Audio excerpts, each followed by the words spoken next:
Prime Asia television ਦੇਖਣ ਵਾਲੇ ਸਮੁੱਚੇ ਦਰਸ਼ਕਾਂ ਨੂੰ ਦਵਿੰਦਰ ਸਿੰਘ ਬੈਨੀਪਾਲ ਵੱਲੋਂ ਪਿਆਰ ਅਤੇ ਸਤਿਕਾਰ ਸਹਿਤ ਸਤਿ ਸ਼੍ਰੀ ਅਕਾਲ।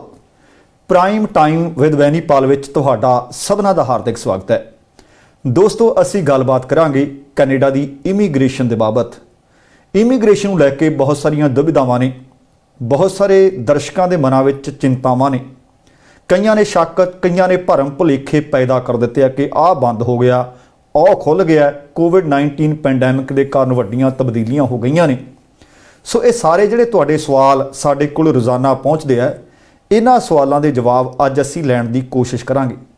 ਅੱਜ ਸਾਡੇ ਮਹਿਮਾਨ ਰਹਿਣਗੇ CWC ਇਮੀਗ੍ਰੇਸ਼ਨ ਤੋਂ ਅਮਨ ਖਹਿਰਾ ਜੀ, ਜਿਹੜੇ ਤੁਹਾਡੇ ਸਵਾਲਾਂ ਦੇ ਜਵਾਬ ਦੇਣ ਵਾਸਤੇ ਲਗਭਗ ਸਾਡੇ ਅੱਜ ਪੂਰੇ ਪ੍ਰੋਗਰਾਮ ਵਿੱਚ ਸ਼ਾਮਲ ਰਹਿਣਗੇ। ਜੇਕਰ ਤੁਹਾਡਾ ਕੋਈ ਵੀ ਸਵਾਲ ਹੈ, ਤੁਸੀਂ ਸਾਨੂੰ ਲਿਖਤੀ ਰੂਪ ਵਿੱਚ ਫੇਸਬੁੱਕ ਪੇਜ ਦੇ ਰਾਹੀਂ ਭੇਜ ਸਕੋਗੇ। ਸੋ ਅਸੀਂ ਤੁਹਾਡੇ ਸਵਾਲਾਂ ਨੂੰ ਪ੍ਰੋਗਰਾਮ ਦੌਰਾਨ ਸ਼ਾਮਲ ਜ਼ਰੂਰ ਕਰਾਂਗੇ। ਆਓ ਹੁਣ ਸਭ ਤੋਂ ਪਹਿਲਾਂ ਅਮਨ ਖਹਿਰਾ ਜੀ ਦਾ ਸਵਾਗਤ ਕਰਦੇ ਹਾਂ। ਖਹਿਰਾ ਸਾਹਿਬ ਜੀ, ਆਇਆਂ, ਸਤਿ ਸ਼੍ਰੀ ਅਕਾਲ ਜੀ। ਥੈਂਕ ਯੂ ਬਾਈ ਜੀ, ਸਤਿ ਸ਼੍ਰੀ ਅਕਾਲ। ਔਰ ਤੁਹਾਡੇ ਸਾਰੇ ਲਿਸਨਰਸ ਨੂੰ ਮੇਰੇ ਵੱਲੋਂ ਪਿਆਰ ਭਰੀ ਸਤਿ ਸ਼੍ਰੀ ਅਕਾਲ, ਨਮਸਕਾਰ ਤੇ ਆਦਾਬ ਜੀ। ਭਾਈ ਜੀ, ਕੋਵਿਡ ਨੇ ਨਾ ਲਗਭਗ ਦੁਨੀਆ ਬਦਲ ਕੇ ਰੱਖ ਦਿੱਤੀ ਹੈ। ਬਿਲਕੁਲ। ਲੋਕਾਂ ਦੇ ਮਿਲਣ ਦਾ, ਇੱਕ ਦੂਸਰੇ ਨਾਲ ਗੱਲਬਾਤ ਕਰਨ ਦਾ ਤਰੀਕਾ, ਸਲੀਕਾ ਸਭ ਕੁਝ ਬਦਲ ਦਿੱਤਾ ਹੈ। ਬਿਲਕੁਲ। ਪਰ ਬਹੁਤ ਸਾਰੇ ਲੋਕ ਨੇ ਜਿਹੜੇ ਕੈਨੇਡਾ ਦੀ ਇਮੀਗ੍ਰੇਸ਼ਨ ਦੇ ਬਾਬਤ ਗੱਲਾਂ ਬਾਤਾਂ ਕਰਦੇ ਆ, ਕਈਆਂ ਨੇ ਭਰਮ ਭੁਲੇਖੇ ਐਵੇਂ ਹੀ ਪੈਦਾ ਕਰ ਦਿੱਤੇ, ਮੇਰੇ ਵਰਗੇ ਨੂੰ ਪਤਾ ਕੁਝ ਵੀ ਨਹੀਂ ਹੁੰਦਾ। ਅਸਲ ਦੇ ਵਿੱਚ ਇਸ ਕਰੋਨਾ ਦੇ ਕਾਰਨ ਕੋਈ ਵੱਡੀਆਂ ਤਬਦੀਲੀਆਂ ਸਾਹਮਣੇ ਆਈਆਂ ਨੇ ਜੀ। ਜਿਹੜੀਆਂ ਤਬਦੀਲੀਆਂ ਨੇ ਉਹ ਐਵਰੀ ਡੇ ਦੇ ਬੇਸਿਸ ਦੇ ਉੱਤੇ, ਕਿਉਂਕਿ ਜਿਹੜਾ ਹੁਣ ਇਮੀਗ੍ਰੇਸ਼ਨ ਪ੍ਰੋਗਰਾਮ ਕਿਸੇ ਤਰ੍ਹਾਂ ਦਾ ਵੀ ਹੈ, ਬਹੁਤ ਰਿਸਪੌਂਸਿਵ ਪ੍ਰੋਗਰਾਮ ਹੋ ਗਿਆ। ਜਿਹੜੀ ਕਿ ਪਿਛਲੀ ਸਰਕਾਰ ਸੀ, ਕੰਜ਼ਰਵੇਟਿਵ ਦੀ ਸਰਕਾਰ ਸੀ, ਉਹਨਾਂ ਨੇ ਜਿਹੜੀਆਂ ਸਪੈਸ਼ਲ ਜਿਹੜੀਆਂ ਮਿਨਿਸਟਰੀਅਲ ਇੰਸਟਰਕਸ਼ਨਸ ਲਈ ਜਿਹੜਾ ਇੱਕ ਬਿੱਲ ਪਾਸ ਕਰਾਇਆ ਸੀ ਵੀ ਜਿੱਥੇ ਉਹ ਸਪੈਸ਼ਲ ਮਿਨਿਸਟਰੀਅਲ ਇੰਸਟਰਕਸ਼ਨਸ ਦੇ ਸਕਦੇ ਨੇ ਔਰ ਕੋਈ ਵੀ ਪ੍ਰੋਗਰਾਮ ਦੇ ਵਿੱਚ ਚਾਹੇ ਉਹ ਐਡਮਿਨਿਸਟ੍ਰੇਟਿਵਲੀ ਜਾਂ ਪਾਲਿਸੀ ਕੋਈ ਚੇਂਜ ਲਿਆਉਣਾ ਹੈਗਾ ਤਾਂ within very short span of time ਜਿਹੜਾ ਉਹ ਲਿਆਂਦਾ ਜਾ ਸਕਦਾ ਹੈ। ਇਸੇ ਕਰਕੇ ਜਿਵੇਂ ਕੋਵਿਡ ਦੀ ਸਿਚੁਏਸ਼ਨ ਸੀ ਤਾਂ ਸਰਕਾਰ ਡੇਲੀ ਵੀ ਨੂੰ ਸਿਚੁਏਸ਼ਨ ਨੂੰ ਵਾਚ ਕਰਦੀ ਰਹੀ। ਇਮੀਗ੍ਰੇਸ਼ਨ, ਜਿਵੇਂ ਕਿ ਮੈਂ ਪਹਿਲਾਂ ਵੀ ਦੱਸਦਾ ਹੁੰਦਾ, ਵੀ ਬਹੁਤ ਜ਼ਰੂਰੀ ਕੰਪੋਨੈਂਟ ਹੈ। ਗਵਰਨਮੈਂਟ ਵੀ ਬਾਰ-ਬਾਰ ਇਹ ਚੀਜ਼ 'ਤੇ ਜ਼ੋਰ ਦਿੰਦੀ ਹੈ। ਈਵਨ ਦੋ ਆਪਣੀ ਜਿਹੜੀ ਨੇਬਰਿੰਗ USA ਹੈ, ਉਹ ਇਹ ਚੀਜ਼ ਨਾਲ ਸ਼ਾਇਦ ਇਤਫਾਕ ਨਹੀਂ ਰੱਖਦਾ। ਉਹਨਾਂ ਨੇ ਜਿਵੇਂ ਹੁਣ ਬੈਨ ਕੀਤਾ ਹੋਇਆ ਜਿਹੜੀ ਵੀ ਉਹਨਾਂ ਦੀਆਂ ਕੈਟਾਗਰੀਜ਼ ਐਗਜ਼ਿਸਟ ਕਰਦੀਆਂ ਸੀ ਫॉर ਇਮੀਗ੍ਰੇਸ਼ਨ। ਪਰ Canada on the other hand, unlike Australia, US, Canada ਨੇ ਇਮੀਗ੍ਰੇਸ਼ਨ ਨੂੰ ਇੱਕ ਬਹੁਤ ਇੰਪੋਰਟੈਂਟ ਜਿਵੇਂ ਹੁਣ ਟੂਲ ਬਣਾਇਆ ਜਿਹੜਾ ਇਕਨੋਮਿਕ ਬਾਉਂਸ ਬੈਕ ਕਰਨ ਦੇ ਲਈ। ਜੀ ਕਿਉਂਕਿ ਇਕੋਨਮੀ ਸ਼ਰਿੰਕ ਹੋਈ ਹੈ, ਗਲੋਬਲ ਇਕੋਨਮੀ ਸ਼ਰਿੰਕ ਹੋਈ ਹੈ, ਨਾਟ ਓਨਲੀ ਕੈਨੇਡਾ। ਸੋ ਇਸ ਚੀਜ਼ ਨੂੰ ਮੱਦੇਨਜ਼ਰ ਰੱਖਦੇ ਹੋਏ ਜਿਹੜੀ ਸਭ ਤੋਂ ਇੰਪੋਰਟੈਂਟ ਚੀਜ਼ਾਂ ਲਿਆਂਦੀਆਂ ਨੇ, ਇੱਕ ਤਾਂ ਜਿਹੜੀਆਂ ਐਸੈਂਸ਼ੀਅਲ ਸਰਵਿਸਿਜ਼ ਦੇ ਵਰਕਰ ਸੀਗੇ, ਕੈਨੇਡਾ ਉਹਨਾਂ ਨੂੰ ਪ੍ਰਾਇੋਰਟਾਈਜ਼ ਕਰ ਰਿਹਾ।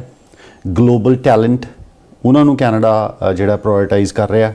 ਓਨਰ ਆਪਰੇਟਰ ਸਟਰੀਮ ਹੈ, ਮੀਨਿੰਗ ਜਿਹੜੇ individuals as a self employed ਨੇ ਜਾਂ ਕਿਸੇ ਮੈਨੇਜਰੀਅਲ ਐਕਸਪੀਰੀਅੰਸ ਹੋਲਡ ਕਰਦੇ ਨੇ, ਤਾਂ ਉਹ ਕੈਨੇਡਾ ਆ ਕੇ ਕਿਸੇ ਕਿਸਮ ਦੀ ਇਨਵੈਸਟਮੈਂਟ ਕਰਨਾ ਚਾਹੁੰਦੇ ਨੇ, ਕੰਟਰੋਲਿੰਗ ਸ਼ੇਅਰ ਬਾਏ ਕਰਨਾ ਚਾਹੁੰਦੇ ਨੇ ਕਿਸੇ ਐਗਜ਼ਿਸਟਿੰਗ ਬਿਜ਼ਨਸ ਦੇ ਵਿੱਚ, ਤਾਂ ਫਿਰ ਉਹ ਜੇ 51% ਜੇ ਉਹ ਬਾਏ ਕਰਨਾ ਚਾਹੁੰਦੇ ਨੇ ਤਾਂ ਫਿਰ ਉਹ ਆਪਣੀ ਇਮੀਗ੍ਰੇਸ਼ਨ ਜਿਹੜੀ ਐਪਲੀਕੇਸ਼ਨ ਲਾ ਸਕਦੇ ਨੇ।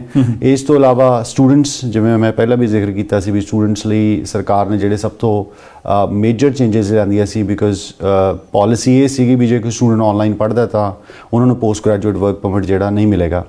ਬਟ ਸਰਕਾਰ ਨੇ ਉਹਨੂੰ ਓਵਰਨਾਈਟ ਚੇਂਜ ਕੀਤਾ ਉਹ ਪਾਲਿਸੀ ਨੂੰ, ਤੋਂ ਚੇਂਜ ਕਰਕੇ ਹੁਣ ਜਿਹੜੇ ਪੋਸਟ ਗ੍ਰੈਜੂਏਟ ਸਟੂਡੈਂਟਸ ਨੇ, ਜੇ ਉਹਨਾਂ ਨੇ ਵਰਕ ਪਰਮਿਟ ਹਾਸਲ ਕਰਨਾ ਹੈ, ਪੋਸਟ ਗ੍ਰੈਜੂਏਟ ਵਰਕ ਪਰਮਿਟ ਹਾਸਲ ਕਰਨਾ, ਤਾਂ ਫਿਰ ਉਹ ਆਨਲਾਈਨ ਪੜ੍ਹਾਈ ਪੜ੍ਹ ਕੇ ਵੀ ਹਾਸਲ ਕਰ ਸਕਦੇ ਨੇ। ਇਹਦੇ 'ਚ ਥੋੜ੍ਹਾ ਕੈਚ ਇਹ ਹੈਗਾ ਵੀ ਉਹਦੀ ਇੱਕ ਲਿਮਿਟੇਸ਼ਨ ਵੀ ਰੱਖੀ ਹੋਈ ਹੈ, ਇੱਕ ਲਿਮਿਟ ਰੱਖੀ ਹੋਈ ਹੈ ਵੀ 50% ਆਫ ਦ ਜਿਹੜੀ ਸਟੱਡੀਜ਼ ਨੇ ਉਹ ਆਨਲਾਈਨ ਰੈਸਿਪੋਕੇਟ ਕਰਨੀਆਂ ਜਾਂ ਉਹ ਆਨਲਾਈਨ ਟਰਾਂਸਲੇਟ ਕਰਨੀਆਂ towards post graduate work permit. But ਹੋ ਸਕਦਾ ਫਾਲ ਦੇ ਵਿੱਚ ਸਰਕਾਰ ਹੁਣ ਅਨਾਊਂਸਮੈਂਟ ਕਰਨ ਜਾ ਰਹੀ ਹੈ ਵੈਰੀ ਸ਼ਾਰਟਲੀ, ਬਹੁਤ ਛੇਤੀ ਅਨਾਊਂਸਮੈਂਟ ਹੋਏਗੀ। ਫਾਲ ਸੈਸ਼ਨ ਦੇ ਵਿੱਚ ਜਿਹੜੀਆਂ ਨੇ ਸਟੂਡੈਂਟਸ ਦੀ ਟਰੈਵਲ ਰਿਸਟ੍ਰਿਕਸ਼ਨਸ ਨੂੰ ਘਟਾਇਆ ਜਾਏਗਾ ਅਤੇ ਉਹਨਾਂ ਨੂੰ ਮੈਂ ਕਹਿ ਸਕਦਾ ਵੀ ਕਿਉਂਕਿ ਹਾਲੇ ਉਹ ਪਬਲਿਸ਼ ਨਹੀਂ ਹੋਈਆਂ, ਸੋ ਮੈਂ ਉਹਦੇ ਬਾਰੇ ਕੋਈ ਕਮੈਂਟ ਨਹੀਂ ਕਰੂੰਗਾ। ਪਰ ਇਹ ਜ਼ਰੂਰ ਪਬਲਿਸ਼ ਹੋਇਆ ਵੀ ਫਾਲ ਸੀਜ਼ਨ ਦੇ ਵਿੱਚ ਸਰਕਾਰ ਜਿਹੜਾ ਹੈਗਾ ਸਟੱਡੀ ਵੀਜ਼ਾਸ ਦੇ ਜਿਹੜੇ ਐਪਲੀਕੈਂਟ ਨੇ, ਸਕਸੈਸਫੁਲ ਐਪਲੀਕੈਂਟਸ ਨੇ ਜਾਂ ਜਿਨ੍ਹਾਂ ਨੇ ਐਪਲੀਕੇਸ਼ਨ ਕਰੀ ਹੋਈ ਹੈ, ਇਨ ਪ੍ਰੋਸੈਸ ਨੇ, ਉਹ ਕੈਨੇਡਾ ਦੇ ਵਿੱਚ ਆ ਸਕਣਗੇ ਔਰ ਉਹ ਟਰੈਵਲ ਰਿਸਟ੍ਰਿਕਸ਼ਨ ਤੋਂ ਐਗਜ਼ੈਂਪਟ ਹੋ ਜਾਣਗੇ। ਇਹਦਾ ਮਤਲਬ ਇੰਟਰਨੈਸ਼ਨਲ ਸਟੂਡੈਂਟਸ ਦੇ ਵਾਸਤੇ ਆਉਣ ਵਾਲੇ ਦਿਨਾਂ ਦੇ ਵਿੱਚ ਕੋਈ ਚੰਗੀ ਖਬਰ ਮਿਲਣ ਵਾਲੀ ਹੈ। ਬਿਲਕੁਲ ਭਾਈ ਜੀ, 100%। ਅੱਛਾ, ਇਹ ਮੈਨੂੰ ਦੱਸਿਓ, ਬਹੁਤ ਸਾਰਿਆਂ ਦੇ ਦਰਸ਼ਕਾਂ ਦੇ ਸਾਡੇ ਸਵਾਲ ਹੋਣਗੇ, ਆਪਾਂ ਉਹਨਾਂ ਦੇ ਸਵਾਲ ਵੀ ਸ਼ਾਮਲ ਕਰਨੇ ਸ਼ੁਰੂ ਕਰ ਦੇਣੇ। ਮੇਰੇ ਵੱਲੋਂ ਇਹ ਆਖਰੀ ਸਵਾਲ ਹੀ ਹੋਏਗਾ ਲਗਭਗ। ਮੈਨੂੰ ਇਹ ਦੱਸਿਓ ਕਿ ਜਿਹੜੇ ਇੰਟਰਨੈਸ਼ਨਲ ਸਟੂਡੈਂਟ, ਜਿਸ ਤਰ੍ਹਾਂ ਤੁਸੀਂ ਦੱਸਿਆ ਕਿ ਬਹੁਤ ਸਾਰੇ ਜ਼ਰੂਰੀ ਕੰਮਾਂ ਕਾਰਾਂ 'ਤੇ ਲੱਗੇ ਹੋਏ ਸੀ, ਆਮ ਤੌਰ ਤੇ ਪਹਿਲਾਂ 20 ਘੰਟੇ ਸੀ ਉਹਨਾਂ ਨੂੰ ਦਿੱਤੇ ਗਏ, ਉਹਨਾਂ ਨੂੰ ਹਾਲੇ ਵੀ ਜਿਹੜੇ ਉਹ ਘੰਟੇ ਵਧਾ ਦਿੱਤੇ ਗਏ ਸੀ, ਕੋਈ ਵਾਧੂ ਕੰਮ ਕਰ ਸਕਦੇ ਹੈਗੇ ਨਾ ਜੀ? ਉਹ ਐਗਜ਼ਿਸਟ ਕਰਦਾ ਬਿਲਕੁਲ। ਉਹ ਹੈਗਾ ਇੱਕ ਇਹ ਵੀ ਵਾਚ ਰੱਖਣ ਵੀ ਉਹ ਇੱਕ ਪਾਇਲਟ ਪ੍ਰੋਗਰਾਮ ਹੈ ਸਰਕਾਰ ਨੇ ਅਨਾਉਂਸ ਕੀਤਾ, ਬਿਕਾਜ਼ ਜਿਹੜੀ ਪੋਪੂਲੇਸ਼ਨ ਸੀ ਕੈਨੇਡੀਅਨ ਪੋਪੂਲੇਸ਼ਨ ਹੈ ਤਕਰੀਬਨ ਜਿਹੜੀ ਜਿਵੇਂ ਕਿ ਹੁਣ ਲੇਟੈਸਟ ਸਟੈਟਸ ਆਏ ਨੇ ਵੀ ਤਕਰੀਬਨ 1 ਮਿਲੀਅਨ ਜਿਹੜੀ ਹੈ ਵਰਕਫੋਰਸ ਤੇ ਰੀਜੁਆਇਨ ਕੀਤਾ ਇੰਡੀਵਿਜੂਅਲਸ ਨੇ, ਉਹਦੇ ਵਿੱਚੋਂ 35% ਇਹੋ ਜਿਹੇ ਇੰਡੀਵਿਜੂਅਲ ਸੀ ਜਿਹੜੇ ਐਸੈਂਸ਼ੀਅਲ ਸੈਕਟਰ ਦੇ ਵਿੱਚ ਕੰਮ ਕਰਦੇ ਸੀ। ਸੋ ਜਦੋਂ ਕੈਨੇਡੀਅਨਸ ਘਰ ਬੈਠ ਗਏ ਬਿਕਾਜ਼ ਆਫ ਕੋਵਿਡ, ਤਾਂ ਉਹਨੂੰ ਰਿਪਲੇਸ ਕਰਨ ਲਈ ਜਿਹੜੇ ਯੰਗਰ ਪੋਪੂਲੇਸ਼ਨ ਹੈ ਤਾਂ ਉਹਨਾਂ ਨੇ ਸਰਕਾਰ ਨੇ ਸਹਾਰਾ ਲਿਆ, ਵਿਚ ਮੇਕ ਪਰਫੈਕਟ ਸੈਂਸ ਵੀ ਯੰਗਰ ਪੋਪੂਲੇਸ਼ਨ ਹੈ ਜ਼ਿਆਦਾ ਬੈਟਰ ਹੈਂਡਲ ਕਰ ਸਕਦੇ ਆ, ਔਰ ਪਲੱਸ ਜਿਵੇਂ ਕਿ ਉਹਨਾਂ ਨੂੰ ਕਿਉਂਕਿ ਸਕੂਲ ਉਹ ਫੁੱਲ ਟਾਈਮ ਤਾਂ ਜਾ ਨਹੀਂ ਰਹੇ, ਆਨਲਾਈਨ ਜਿਹੜੇ ਪ੍ਰੋਗਰਾਮਸ ਪੜ੍ਹ ਰਹੇ ਨੇ, ਤਾਂ ਇੱਕ ਆਪਸ਼ਨ ਦਿੱਤੀ ਸੀ ਵੀ ਜਿਹੜੇ ਐਸੈਂਸ਼ੀਅਲ ਸਰਵਿਸਿਜ਼ ਦੇ ਵਿੱਚ ਕੰਮ ਕਰਨਗੇ, ਚਾਹੇ ਉਹ ਹੈਲਥ ਹੈ ਜਾਂ ਕਿਸੇ ਕਿਸਮ ਦੀ ਟਰਾਂਸਪੋਰਟੇਸ਼ਨ ਹੈ, ਤਾਂ ਫਿਰ ਉਹਨਾਂ ਨੂੰ ਇਹ ਐਗਜ਼ੈਂਪਸ਼ਨ ਐਗਜ਼ਿਸਟ ਕਰਦੀ ਹੈ। ਬਟ ਇਹਦੇ ਵਿੱਚ ਵੀ ਜੇ ਸਰਕਾਰ ਨੇ ਅਨਾਉਂਸ ਕਰਨਾ ਵੀ ਜੇ ਉਹਨਾਂ ਨੂੰ ਦੁਬਾਰਾ ਸਰਕਾਰ ਜਿਵੇਂ ਪੁਰਾਣੇ ਪ੍ਰੋਗਰਾਮ ਦੇ ਤਹਿਤ ਤਾਂ ਫਿਰ ਸਟੂਡੈਂਟ 20 ਆਵਰਸ ਹੀ ਕੰਮ ਕਰ ਸਕਦਾ, ਫੁੱਲ ਟਾਈਮ ਉਦੋਂ ਹੀ ਕੰਮ ਕਰ ਸਕਦਾ ਜਦੋਂ ਉਹਨਾਂ ਦਾ ਜਿਹੜੀ ਸਟੱਡੀਜ਼ ਨੇ ਉਹਦੇ ਵਿੱਚ ਕੋਈ ਕਿਸੇ ਕਿਸਮ ਦੀ ਵੈਕੇਸ਼ਨ ਹੈ ਜਾਂ ਹੌਲੀਡੇਜ਼ ਆਈਆਂ ਹੋਈਆਂ ਨੇ, ਫਿਰ ਹੀ ਉਹ ਫੁੱਲ ਟਾਈਮ ਕਰ ਸਕਦੇ ਨੇ। ਅਦਰਵਾਈਜ਼ ਤਾਂ ਹੁਣ ਐਟ ਦ ਮੋਮੈਂਟ ਉਹ ਫੁੱਲ ਟਾਈਮ ਕੰਮ ਕਰ ਸਕਦੇ ਨੇ ਜੀ। ਸੋ ਹੁਣ ਸਭ ਤੋਂ ਪਹਿਲਾ ਜਿਹੜਾ ਸਵਾਲ ਹੈ ਅਵਿੰਦਰ ਕੌਰ ਬੈਂਸ ਹੋਰਾਂ ਦਾ ਸਵਾਲ ਲੈ ਰਹੇ ਹਾਂ ਜੀ। ਉਹ ਪੇਰੈਂਟਸ ਤੇ ਗ੍ਰੈਂਡ ਪੇਰੈਂਟਸ ਦੀ ਐਪਲੀਕੇਸ਼ਨ ਦੇ ਬਾਬਤ ਪੁੱਛ ਰਹੇ ਨੇ ਕਿ ਸਰਕਾਰ ਨੇ ਹਾਲ ਦੀ ਕੋਈ ਅਪਡੇਟ ਦਿੱਤੀ ਹੈ ਜਾਂ ਹਾਲੇ ਉਡੀਕ ਕਰਨੀ ਪਏਗੀ ਜੀ? ਐਪਲੀਕੇਸ਼ਨ ਦਿੱਤੀਆਂ ਜਾ ਸਕਦੀਆਂ ਨੇ? ਸਰਕਾਰ ਨੇ ਪਹਿਲੀ ਅਨਾਉਂਸਮੈਂਟ ਜਦੋਂ ਕੀਤੀ ਸੀਗੀ ਜੀ, ਉਦੋਂ ਐਕਸਪੈਕਟਡ ਜਿਹੜੀ ਇਹ ਲਾਂਚ ਸੀਗਾ ਪ੍ਰੋਗਰਾਮ ਦਾ ਉਹ ਅਪ੍ਰੈਲ ਮਹੀਨੇ ਦੇ ਵਿੱਚ ਹੋਣਾ ਸੀ, ਕਿਉਂਕਿ ਮਾਰਚ ਦੇ ਵਿੱਚ ਤਕਰੀਬਨ ਜਿਹੜਾ ਕੋਵਿਡ ਦਾ ਕਾਫੀ ਸਵੀਅਰ ਇੰਪੈਕਟ ਆਇਆ ਤੇ ਆਫਿਸਿਸ ਕੰਪਲੀਟਲੀ ਸ਼ਟ ਡਾਊਨ ਹੋ ਗਏ। ਇਹ ਸਾਰੀਆਂ ਜਿਹੜੀਆਂ ਪ੍ਰੋਗਰਾਮ ਸੀ ਇਹ ਬੈਕਲਿਸਟ ਤੇ ਪੈ ਗਏ। ਬਟ ਇਹਦੀ ਜਿਹੜੀ ਜਿਵੇਂ ਸਿਨੈਰੀਓ ਲੱਗ ਰਿਹਾ ਹੁਣ, ਜਿਵੇਂ ਸੈਕੰਡ ਵੇਵ ਦੀ ਗੱਲ ਹੋ ਰਹੀ ਹੈ, ਸੋ ਜਿਵੇਂ ਸਿਨੈਰੀਓ ਲੱਗ ਰਿਹਾ ਹੋ ਸਕਦਾ ਇਸ ਸਾਲ ਸ਼ਾਇਦ ਇਹ ਓਪਰਚੁਨਿਟੀ ਨਾ ਮਿਲੇ, ਪਰ ਮੈਂ ਇੰਨਾ ਡਿਸਕਰੇਜਿੰਗ ਕਮੈਂਟ ਨਹੀਂ ਦੇਣਾ ਚਾਹੁੰਦਾ। ਪੇਰੈਂਟਸ ਨੂੰ ਤੁਸੀਂ ਕਰ ਸਕਦੇ ਹੋ। ਇਸ ਤੋਂ ਮੈਂ ਵੀ ਇੱਕ ਐਡ ਕਰਨਾ ਚਾਹੂੰਗਾ, ਜਿਹੜੇ ਪੇਰੈਂਟ ਗ੍ਰੈਂਡ ਪੇਰੈਂਟ ਪ੍ਰੋਗਰਾਮ ਹੈ ਉਹਨਾਂ ਕੋਲ ਆਪਸ਼ਨਸ ਦੋ ਹੁੰਦੀਆਂ ਨੇ ਐਕਚੁਅਲੀ। ਉਹ ਕਿਹੜੀਆਂ ਜੀ? ਥਰੂ ਸੈਕਸ਼ਨ 25 ਇੱਕ ਮਿਨਿਸਟਰ ਡੈਲੀਗੇਟ ਸਰਕਾਰ ਨੇ ਅਪਾਇੰਟ ਕੀਤਾ ਹੋਇਆ, ਉਹ ਸਰਕਾਰ ਦਾ ਅਪਾਇੰਟੀ ਨੁਮਾਇੰਦਾ ਹੈਗਾ ਜਿਹੜਾ ਕਿ ਡਿਸੀਜਨ ਮੇਕਰ ਹੈ ਉਹਨਾਂ ਐਪਲੀਕੇਸ਼ਨ ਦੇ ਉੱਤੇ। ਜੇ ਕਿਉਂਕਿ ਫੈਮਿਲੀ ਰੀਯੂਨੀਫਿਕੇਸ਼ਨ ਇੱਕ ਸਭ ਤੋਂ ਇੰਪੋਰਟੈਂਟ ਆਬਜੈਕਟਿਵ ਹੈ ਇਮੀਗ੍ਰੇਸ਼ਨ ਐਕਟ ਦਾ, ਸੋ ਜੇ ਉਹ ਆਬਜੈਕਟਿਵ ਕਿਸੇ ਹਿਸਾਬ ਨਾਲ ਕੰਪਰੋਮਾਈਜ਼ ਹੋ ਰਿਹਾ ਜਾਂ ਉਹਦੇ 'ਚ ਕੋਈ ਰੈਸਟ੍ਰਿਕਸ਼ਨ ਲੱਗ ਰਹੀਆਂ ਨੇ ਵੀ ਤੁਸੀਂ ਆਪਣੀ ਫੈਮਿਲੀ ਨੂੰ ਨਹੀਂ ਬੁਲਾ ਸਕਦੇ, ਤਾਂ ਸਰਕਾਰ ਨੇ ਇੱਕ ਬੈਕਡੋਰ ਐਕਸੈਸ ਦਿੱਤਾ ਹੋਇਆ ਵੀ ਜਿਹੜੇ ਇੱਕ ਸਪੈਸ਼ਲ ਰਿਲੀਫ ਦੀ ਤੁਸੀਂ ਮੰਗ ਕਰ ਸਕਦੇ ਹੋ। ਪਰ ਇਹ special relief just a matter of convenience ਨਹੀਂ ਹੋਣਾ ਚਾਹੀਦਾ, ਜਸਟ ਅ ਮੈਟਰ ਆਫ ਵੀ ਮੈਂ ਆਪਣੀ ਫੈਮਿਲੀ ਰੀਯੂਨਾਈਟ ਕਰਨੀ ਹੈ, ਇਹ ਇੱਕ ਰੀਜ਼ਨ ਸਫੀਸ਼ੀਐਂਟ ਨਹੀਂ ਹੈਗਾ ਵੀ ਤੁਹਾਨੂੰ ਜਿਹੜੀ ਇਹ ਸਪੈਸ਼ਲ ਰਿਲੀਫ ਗ੍ਰਾਂਟ ਹੋ ਜਾਏ। ਤਾਂ ਜਦੋਂ ਤੁਸੀਂ ਆਪਣੀ ਐਪਲੀਕੇਸ਼ਨ ਦਾਇਰ ਕਰਨੀ ਹੈ ਇਸ ਦੇ ਅੰਦਰ, ਤਾਂ ਸੈਕਸ਼ਨ 25 ਧਾਰਾ ਸੈਕਸ਼ਨ 25 ਦੇ ਅੰਦਰ ਕੁਝ ਫੈਕਟਰਸ ਨੇ ਜਿਹੜੇ ਕਿ ਤੁਸੀਂ ਏਜੰਸੀ ਜਾਂ ਹਿਊਮੈਨਿਟੇਰੀਅਨ ਕੰਪੈਸ਼ਨ ਕੰਸੀਡਰੇਸ਼ਨਸ ਤੁਸੀਂ ਡਿਫਾਈਨ ਕਰਨੀਆਂ ਨੇ, ਜਿਹਦੇ ਵਿੱਚ ਤੁਸੀਂ ਸਭ ਤੋਂ ਪਹਿਲਾਂ ਇਹ ਸਾਬਤ ਕਰਨਾ ਵੀ ਤੁਸੀਂ ਜਿਵੇਂ ਕਿ ਏਜ ਇੱਕ ਬਹੁਤ ਬੜਾ ਫੈਕਟਰ ਹੈ ਪੇਰੈਂਟਸ ਦਾ, ਵੀ ਜੇ ਉਹ ਏਜਡ ਪੇਰੈਂਟਸ ਨੇ ਪਿੱਛੇ ਉਹਨਾਂ ਨੂੰ ਟੇਕ ਕੇਅਰ ਕਰਨ ਵਾਲਾ ਕੋਈ ਨਹੀਂ ਹੈ, ਔਰ ਖਾਸ ਕਰਕੇ ਤੁਸੀਂ ਹੀ ਉਹਨਾਂ ਦੇ ਜਿਹੜੇ ਫਾਈਨੈਂਸ਼ੀਅਲ ਗਾਰਡੀਅਨ ਵੀ ਹੋ। ਔਰ ਇਸ ਤੋਂ ਇਲਾਵਾ ਪੇਰੈਂਟਸ ਨੂੰ ਜੇ ਕਿਸੇ ਕਿਸਮ ਦੀ ਕੋਈ ਮੈਡੀਕਲ ਇਸ਼ੂਜ਼ ਇਨਵੋਲਵ ਨੇ, ਉਹਨਾਂ ਦੇ ਮੈਡੀਕਲੀ ਉਹ ਕੇਪੇਬਲ ਨਹੀਂ ਹੈ ਵੀ ਉਹ ਅਨਸੁਪਰਵਾਈਜ਼ ਕੰਡੀਸ਼ਨ 'ਚ ਇਕੱਲੇ ਛੱਡੇ ਜਾ ਸਕਦੇ ਹੈ, ਔਰ ਜਿਸ ਕੰਟਰੀ ਤੋਂ ਆਏ ਨੇ ਉੱਥੇ ਉਹ ਜਿਹੀਆਂ ਫੈਸਿਲਿਟੀਜ਼ ਨਹੀਂ ਹੈ, ਤਾਂ ਬਿਲਕੁਲ ਇੱਕ ਬਹੁਤ ਸਟਰੋਂਗ ਐਪਲੀਕੇਸ਼ਨ ਕਰੀ ਜਾ ਸਕਦੀ ਹੈ। Best interest of the child ਇੱਕ ਬਹੁਤ ਇੰਪੋਰਟੈਂਟ ਫੈਕਟਰ ਹੈ ਇਹਦੇ ਵਿੱਚ, ਜਿਹਦੇ ਵਿੱਚ ਜੇ ਤੁਹਾਡੇ ਕੋਈ ਗ੍ਰੈਂਡ ਪੇਰੈਂਟਸ ਟੇਕ ਕੇਅਰ ਕਰਦੇ ਨੇ ਆਪਣੇ ਗ੍ਰੈਂਡ ਚਿਲਡਰਨ ਦੀ, ਬੱਚਿਆਂ ਦੀ ਕੇਅਰ ਕਰਦੇ ਨੇ, ਖਾਸ ਕਰਕੇ ਆਪਣੀ ਕਮਿਊਨਿਟੀ ਜਿਹੜੀ ਕਿ ਜੁਆਇੰਟ ਫੈਮਿਲੀ ਸੈਟਅਪ ਦੇ ਵਿੱਚ ਰਹਿਣਾ ਪਸੰਦ ਕਰਦੀ ਹੈ, ਤਾਂ ਉੱਥੇ ਇੱਕ ਬਹੁਤ ਕਾਮਨ ਗਰਾਊਂਡ ਹੈ ਜਿੱਥੇ ਤੁਸੀਂ ਜਿਹੜੇ ਗ੍ਰੈਂਡ ਪੇਰੈਂਟਸ ਨੇ ਉਹ ਆਪਣੇ ਗ੍ਰੈਂਡ ਚਿਲਡਰਨਸ ਦੀ ਟੇਕ ਕੇਅਰ ਕਰਦੇ ਨੇ, ਔਰ ਜੇ ਉਹਨਾਂ ਦਾ ਬੌਂਡ ਕ੍ਰੀਏਟ ਹੋ ਜਾਂਦਾ, ਪੇਰੈਂਟ ਚਾਈਲਡ ਬੌਂਡ ਕ੍ਰੀਏਟ ਹੋ ਜਾਂਦਾ, ਤਾਂ ਇਹ ਸਭ ਤੋਂ ਜ਼ਿਆਦਾ ਇਹਨੂੰ ਵੇਟ ਦਿੱਤਾ ਜਾਂਦਾ। ਸੋ ਜੇ ਕੈਨੇਡੀਅਨ ਚਾਈਲਡ ਇਫੈਕਟ ਹੋ ਰਿਹਾ ਤਾਂ ਹੀ ਜਿਹੜਾ ਕੈਨੇਡੀਅਨ ਚਾਈਲਡ ਹੈ ਉਹਦਾ ਬੈਸਟ ਇੰਟਰਸਟ ਪ੍ਰੋਟੈਕਟਡ ਹੋਣਾ ਚਾਹੀਦਾ ਹੈ। ਇਹ ਸਭ ਤੋਂ ਬੜਾ ਇੱਕ ਇੰਪੋਰਟੈਂਟ ਫੈਕਟਰ ਹੈ। ਸੋ ਜੇ ਤੁਹਾਡੇ ਕੇਸਿਸ ਦੇ ਵਿੱਚ ਇਹ ਫੈਕਟਰਸ ਰਿਬਿਕ ਫੈਕਟਰਸ ਐਗਜ਼ਿਸਟ ਕਰਦੇ ਨੇ, ਬਿਲਕੁਲ ਤੁਹਾਨੂੰ ਜਿਹੜੀ ਐਪਲੀਕੇਸ਼ਨ ਹੈ ਕਰਨੀ ਚਾਹੀਦੀ ਹੈ। ਔਰ ਇਹ ਐਪਲੀਕੇਸ਼ਨ ਦੇ ਕੋਈ ਕੈਪ ਨਹੀਂ ਹੈ, ਇਹ ਐਪਲੀਕੇਸ਼ਨ ਕਿਸੇ ਵੇਲੇ ਵੀ ਕੀਤੀ ਜਾ ਸਕਦੀ ਹੈ, ਫਿਰ ਕਿਸੇ ਵੇਲੇ ਵੀ ਕੀਤੀ ਜਾ ਸਕਦੀ ਹੈ, ਅਨਲੈਸ ਜੇ ਉਹ ਕੈਟਾਗਰੀ ਬੰਦ ਨਾ ਕਰਦੇ ਸਰਕਾਰ।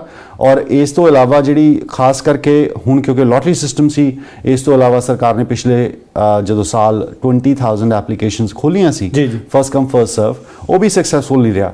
ਸੋ ਇਹੋ ਜਿਹੇ ਇੰਡੀਵਿਜੂਅਲਸ ਬਹੁਤ ਨੇ ਜਿਹੜੇ ਜਿਨ੍ਹਾਂ ਨੂੰ ਜ਼ਰੂਰਤ ਆਪਣੇ ਪੇਰੈਂਟਸ ਨੂੰ ਕੈਨੇਡਾ ਦੇ ਵਿੱਚ ਹੋਣਾ, ਉਹਨਾਂ ਦੇ ਫੈਮਿਲੀ ਦੇ ਵਿੱਚ ਰਹਿਣਾ ਜ਼ਰੂਰੀ ਹੈ, ਔਰ ਏਜੰਸੀ ਫੈਕਟਰਸ ਵੀ ਬਹੁਤ ਸਟਰੋਂਗ ਨੇ। ਤਾਂ ਉਹਦੇ 'ਚ ਇਹ ਫੈਕਟਰ ਵੀ ਕੰਸੀਡਰ ਹੁੰਦਾ ਵੀ ਪ੍ਰੀਵੀਅਸ ਫੇਲ ਅਟੈਂਪਟਸ ਕਿੰਨੀਆਂ ਨੇ, ਕਿਉਂਕਿ ਜੇ ਤੁਹਾਡੇ ਕੋਲ ਆਲਟਰਨੇਟ ਅਰੇਂਜਮੈਂਟ ਹੈ, ਸਰਕਾਰ ਇਹ ਵੀ ਦੇਖਦੀ ਹੈ ਜਦੋਂ ਤੁਹਾਨੂੰ, ਜਾਂ ਮਿਨਿਸਟਰ ਡੈਲੀਗੇਟ ਮਾਫ ਕਰਨਾ, ਇਹ ਵੀ ਦੇਖਦੇ ਨੇ ਵੀ ਤੁਹਾਨੂੰ ਜੇ ਅਸੀਂ ਇਹ ਸਪੈਸ਼ਲ ਰਿਲੀਫ ਦੇ ਰਹੇ ਹਾਂ, ਤੁਹਾਡੇ ਕੋਲ ਕੋਈ ਆਲਟਰਨੇਟ ਅਰੇਂਜਮੈਂਟ ਹੈ ਵੀ ਤੁਸੀਂ ਕਿਸੇ ਹੋਰ ਪ੍ਰੋਗਰਾਮ ਦਾ ਸਹਾਰਾ ਲੈ ਕੇ ਇਮੀਗ੍ਰੇਸ਼ਨ ਉਹ ਲੈ ਸਕਣ। ਸੁਪਰ ਵੀਜ਼ਾ ਇੱਕ ਅਨਦਰ ਸਬਸਟੀਟਿਊਟ ਹੈ ਜਿਹਨੂੰ ਦੇਖਿਆ ਜਾਂਦਾ। ਪਰ ਜੇ ਤੁਸੀਂ ਬਾਰ-ਬਾਰ ਫੇਲ ਅਟੈਂਪਟਸ ਕਰ ਰਹੇ ਹੋ ਤਾਂ ਤੁਹਾਡੀ ਐਪਲੀਕੇਸ਼ਨ ਸਿਲੈਕਟ ਨਹੀਂ ਹੋ ਰਹੀ, ਹੋ ਸਕਦਾ ਸਾਰੀ ਲਾਈਫ ਤੁਹਾਡੀ ਐਪਲੀਕੇਸ਼ਨ ਸਿਲੈਕਟ ਨਾ ਹੋਵੇ, ਤਾਂ ਉਹ ਇੱਕ ਪੋਜ਼ਿਟਿਵ ਫੈਕਟਰ ਗਿਣਿਆ ਜਾਂਦਾ ਔਨ H&C ਐਪਲੀਕੇਸ਼ਨਸ। ਅੱਛਾ, ਇਹਦੇ 'ਚ ਇੱਕ ਹੋਰ ਸਵਾਲ ਪੈਦਾ ਹੋ ਗਿਆ, ਹੁਣ ਬਹੁਤ ਸਾਰੇ ਮਾਪੇ ਇਸ ਪੈਂਡੈਮਿਕ ਤੋਂ ਪਹਿਲਾਂ ਹੋ ਸਕਦਾ ਹੈ ਵਿਜ਼ਟਰ ਵੀਜ਼ੇ ਤੇ ਆਏ ਹੋਣ ਜੀ, ਪਰ ਸਿਚੁਏਸ਼ਨ ਇਸ ਤਰ੍ਹਾਂ ਦੀ ਹੋ ਗਈ ਕਿਸੇ ਪਰਿਵਾਰ ਦੇ ਵਿੱਚ, ਮੰਨ ਲਓ ਜਿਸ ਤਰ੍ਹਾਂ ਤੁਸੀਂ ਦੱਸਿਆ ਕਿ ਬੱਚਾ ਹੀ ਪੈਦਾ ਹੋ ਗਿਆ ਹੋਵੇ, ਹੋ ਸਕਦਾ ਉਹਨਾਂ ਦਾ ਰਹਿਣਾ ਇੱਥੇ ਲਾਜ਼ਮੀ ਹੋਵੇ, ਉਸ ਪਰਿਵਾਰ ਵਾਸਤੇ ਉਹਨਾਂ ਦੀ ਜ਼ਰੂਰਤ ਹੋਵੇ ਕਿ ਉਹ ਵਿਦਿਨ ਕੈਨੇਡਾ ਐਪਲੀਕੇਸ਼ਨ ਕਰ ਸਕਦੇ ਹੈ। 100% ਬਾਈ ਜੀ, ਇਹ ਐਪਲੀਕੇਸ਼ਨ ਵਿਦਿਨ ਕੈਨੇਡਾ ਹੁੰਦੀ ਹੈ ਔਰ first stage application minister delegate ਨੂੰ ਜਾਂਦੀ ਹੈ। Application without submission the refusal rate is almost 100%। ਤੁਹਾਨੂੰ ਐਸਟੈਬਲਿਸ਼ ਲਾਈਕ ਓਨਸ ਐਪਲੀਕੈਂਟ ਦੇ ਉੱਤੇ ਹੈ, ਉਹ ਐਸਟੈਬਲਿਸ਼ ਕਰੇ ਆਪਣੇ ਫੈਕਟਰਸ। ਮਿਨਿਸਟਰ ਡੈਲੀਗੇਟ ਦਾ ਕੋਈ ਰਿਸਪੌਂਸਿਬਿਲਿਟੀ ਨਹੀਂ ਵੀ ਉਹ ਤੁਹਾਨੂੰ ਇਹਦੇ ਬਾਰੇ ਕੋਈ ਸਵਾਲ ਪੁੱਛੇ, ਤਾਂ ਹੀ ਇਹ ਐਪਲੀਕੇਸ਼ਨ ਇੱਕ ਵਨ ਸ਼ਾਟ ਐਪਲੀਕੇਸ਼ਨ ਹੈ। ਔਰ ਆਮ ਕਰਕੇ ਜਿਹੜੀਆਂ ਐਪਲੀਕੇਸ਼ਨਸ ਨੇ ਇਹ ਸਬਮਿਸ਼ਨ ਦੇ ਬੇਸ ਤੇ ਐਪਲੀਕੇਸ਼ਨ ਅਪਰੂਵ ਹੁੰਦੀ ਹੈ। ਐਪਲੀਕੇਸ਼ਨ ਇਨ ਜਨਰਲ ਜੇ ਤੁਸੀਂ ਦੇਖੋ ਤਾਂ ਜਾ ਕੇ ਤੁਸੀਂ ਦੇਖਦੇ ਹੋ ਤਾਂ ਇਹ ਸਿਰਫ ਇੱਕ 10 ਜਾਂ 12 ਪੇजेस ਦੀ ਐਪਲੀਕੇਸ਼ਨ ਹੈ। ਬੜੇ ਬੇਸਿਕ ਸਵਾਲ ਪੁੱਛੇ ਜਾਂਦੇ ਨੇ, ਤੁਹਾਨੂੰ ਇਹ ਪੁੱਛਿਆ ਜਾਂਦਾ ਵੀ ਤੁਹਾਡੇ ਗਰਾਊਂਡਸ ਨੇ ਐਸਟੈਬਲਿਸ਼ ਕਰੋ, ਬਟ ਤੁਸੀਂ ਇਹਨਾਂ ਦਾ ਬੇਸਿਸ ਜਿਹੜਾ ਹੈਗਾ ਥਰੂ ਕੇਸ ਲਾਜ਼ ਨੇ ਜਿਹੜੇ ਫੈਕਟਰਸ ਰਿਫਾਈਨ ਹੋਏ ਨੇ, ਤਾਂ ਇਹਨਾਂ ਫੈਕਟਰਸ ਨੂੰ ਤੁਸੀਂ ਸਬਮਿਸ਼ਨ ਦੇ ਦੁਆਰਾ ਐਸਟੈਬਲਿਸ਼ ਕਰਨਾ ਵੀ ਇਹ ਫੈਕਟਰਸ ਦੇ ਵਿੱਚੋਂ ਤੁਹਾਡੇ ਪੋਜ਼ਿਟਿਵ ਫੈਕਟਰਸ ਕਿਹੜੇ ਨੇ। ਨਾਓ ਬੈਲੈਂਸ ਆਫ ਪ੍ਰੋਬੈਬਿਲਿਟੀਜ਼ ਦੇ ਦਾ ਡਿਸੀਜਨ ਹੁੰਦਾ। ਜੇ ਮਿਨਿਸਟਰ ਡੈਲੀਗੇਟ ਨੂੰ ਲੱਗਦਾ ਵੀ ਤੁਹਾਨੂੰ ਇੱਕ ਰਿਟਰਨ ਆਰਗੂਮੈਂਟਸ ਉਹਨਾਂ ਵੱਲੋਂ ਦਿੱਤਾ ਜਾਂਦਾ ਵੀ ਇਹਦਾ ਇੱਕ ਸੋਲੂਸ਼ਨ ਆ ਹੋ ਸਕਦਾ, ਆਫ ਕੋਰਸ ਤੁਸੀਂ ਆਪਣੀ ਪ੍ਰੋਗਰਾਮ ਜਿਹੜੀ ਮਾਫ ਕਰਨਾ ਹਾਰਡਸ਼ਿਪ ਐਸਟੈਬਲਿਸ਼ ਕਰ ਰਹੇ ਹੋ, ਬਟ ਮਿਨਿਸਟਰ ਡੈਲੀਗੇਟ ਉਹਦਾ ਇੱਕ ਆਲਟਰਨੇਟ ਸੋਲੂਸ਼ਨ ਦੇ ਸਕਦਾ ਜੀ। ਸੋ ਤੁਹਾਡੇ ਕੋਲ ਚੋਇਸ ਹੁੰਦੀ ਹੈ ਵੀ ਜੇ ਤੁਸੀਂ ਮਿਨਿਸਟਰ ਡੈਲੀਗੇਟ ਦੇ ਡਿਸੀਜਨ ਤੋਂ ਹੈਪੀ ਨਹੀਂ ਹੋ ਤਾਂ ਬਿਲਕੁਲ ਤੁਸੀਂ ਨੋਟਸ ਐਕਸੈਸ ਕਰ ਸਕਦੇ ਹੋ, ਔਰ ਬੜੇ ਵੈਲ ਡਿਫਾਈਨਡ ਤੁਹਾਨੂੰ ਜਿਹੜੀ ਇਨਫੋਰਮੇਸ਼ਨ ਹੈ ਸਰਕਾਰ ਵੱਲੋਂ ਦਿੱਤੀ ਜਾਂਦੀ ਹੈ, ਔਰ ਉਸ ਨੂੰ ਈਦਰ ਤੁਸੀਂ ਦੁਬਾਰਾ ਚੈਲੰਜ ਕਰੋ, ਉਸ ਡਿਸੀਜਨ ਨੂੰ ਫੈਡਰਲ ਕੋਰਟ ਦੇ ਵਿੱਚ ਚੈਲੰਜ ਕਰ ਸਕਦੇ ਹੋ। ਜੇ ਨਹੀਂ ਕਰਨਾ ਤਾਂ ਤੁਸੀਂ ਰੀਕਨਸੀਡਰੇਸ਼ਨ ਐਪਲੀਕੇਸ਼ਨ ਦੁਬਾਰਾ ਫਾਈਲ ਕਰ ਸਕਦੇ ਹੋ ਜੀ। ਅਗਲਾ ਸਵਾਲ ਨਵਪ੍ਰੀਤ ਸਿੰਘ ਨਾਗਰਾ ਹੋਰਾਂ ਦਾ ਜੀ। ਉਹ ਕਹਿੰਦੇ ਜਿਹੜਾ ਟਰੱਕ ਡਰਾਈਵਰਾਂ ਦੇ ਵਰਕ ਪਰਮਿਟ ਵਾਲਾ ਇਸ਼ੂ ਹੈ, ਮੰਨ ਲਓ ਕਿਸੇ ਨੇ ਆਉਣਾ ਹੈ ਟਰੱਕ ਡਰਾਈਵਰ ਦੇ ਤੌਰ ਤੇ, ਕਹਿੰਦੇ ਉਹਦੇ 'ਚ ਰਿਫਿਊਜ਼ਲ ਰੇਟ ਬਹੁਤ ਵਧਿਆ ਹੋਇਆ ਹੈ, ਇਸ ਗੱਲ 'ਚ ਕਿੰਨੀ ਕੁ ਸੱਚਾਈ ਹੈ ਜੀ? ਬਿਲਕੁਲ, ਜਦੋਂ ਵੀ ਤੁਸੀਂ ਵਰਕ ਪਰਮਿਟ ਅਪਲਾਈ ਕਰਨਾ ਹੈ, ਮੈਂ ਇੱਕ ਕਾਮਨ ਪ੍ਰਿੰਸੀਪਲ ਦੱਸਦਾ ਜੀ ਜੀ। ਇੱਕ ਧਾਰਨਾ ਬਣੀ ਹੋਈ ਹੈ ਵੀ ਜੇ ਤੁਹਾਡੇ ਕੋਲ LMI ਅਪਰੂਵਲ ਹੈ ਤਾਂ ਤੁਹਾਡਾ ਵੀਜ਼ਾ ਸਕਸੈਸ ਰੇਟ 100% ਹੈ। ਇਹ ਗਲਤ ਧਾਰਨਾ ਹੈ। LMI ਜਿਹੜਾ ਹੈਗਾ ਸਰਵਿਸ ਕੈਨੇਡਾ ਇਸ਼ੂ ਕਰਦਾ ਹੈ। ਫਸਟ ਆਫ ਆਲ ਜਿਹੜੀ ਲੇਬਰ ਮਾਰਕੀਟ ਹੈ ਕੈਨੇਡੀਅਨ, ਉਹਨੂੰ ਟੈਸਟ ਕਰਿਆ ਜਾਂਦਾ, ਦੇਖਿਆ ਜਾਂਦਾ ਵੀ ਕੈਨੇਡਾ 'ਚ ਅਵੇਲੇਬਲ ਸੂਟੇਬਲ ਕੈਂਡੀਡੇਟ ਹੈ ਸੀ ਜਾਂ ਨਹੀਂ ਸੀ।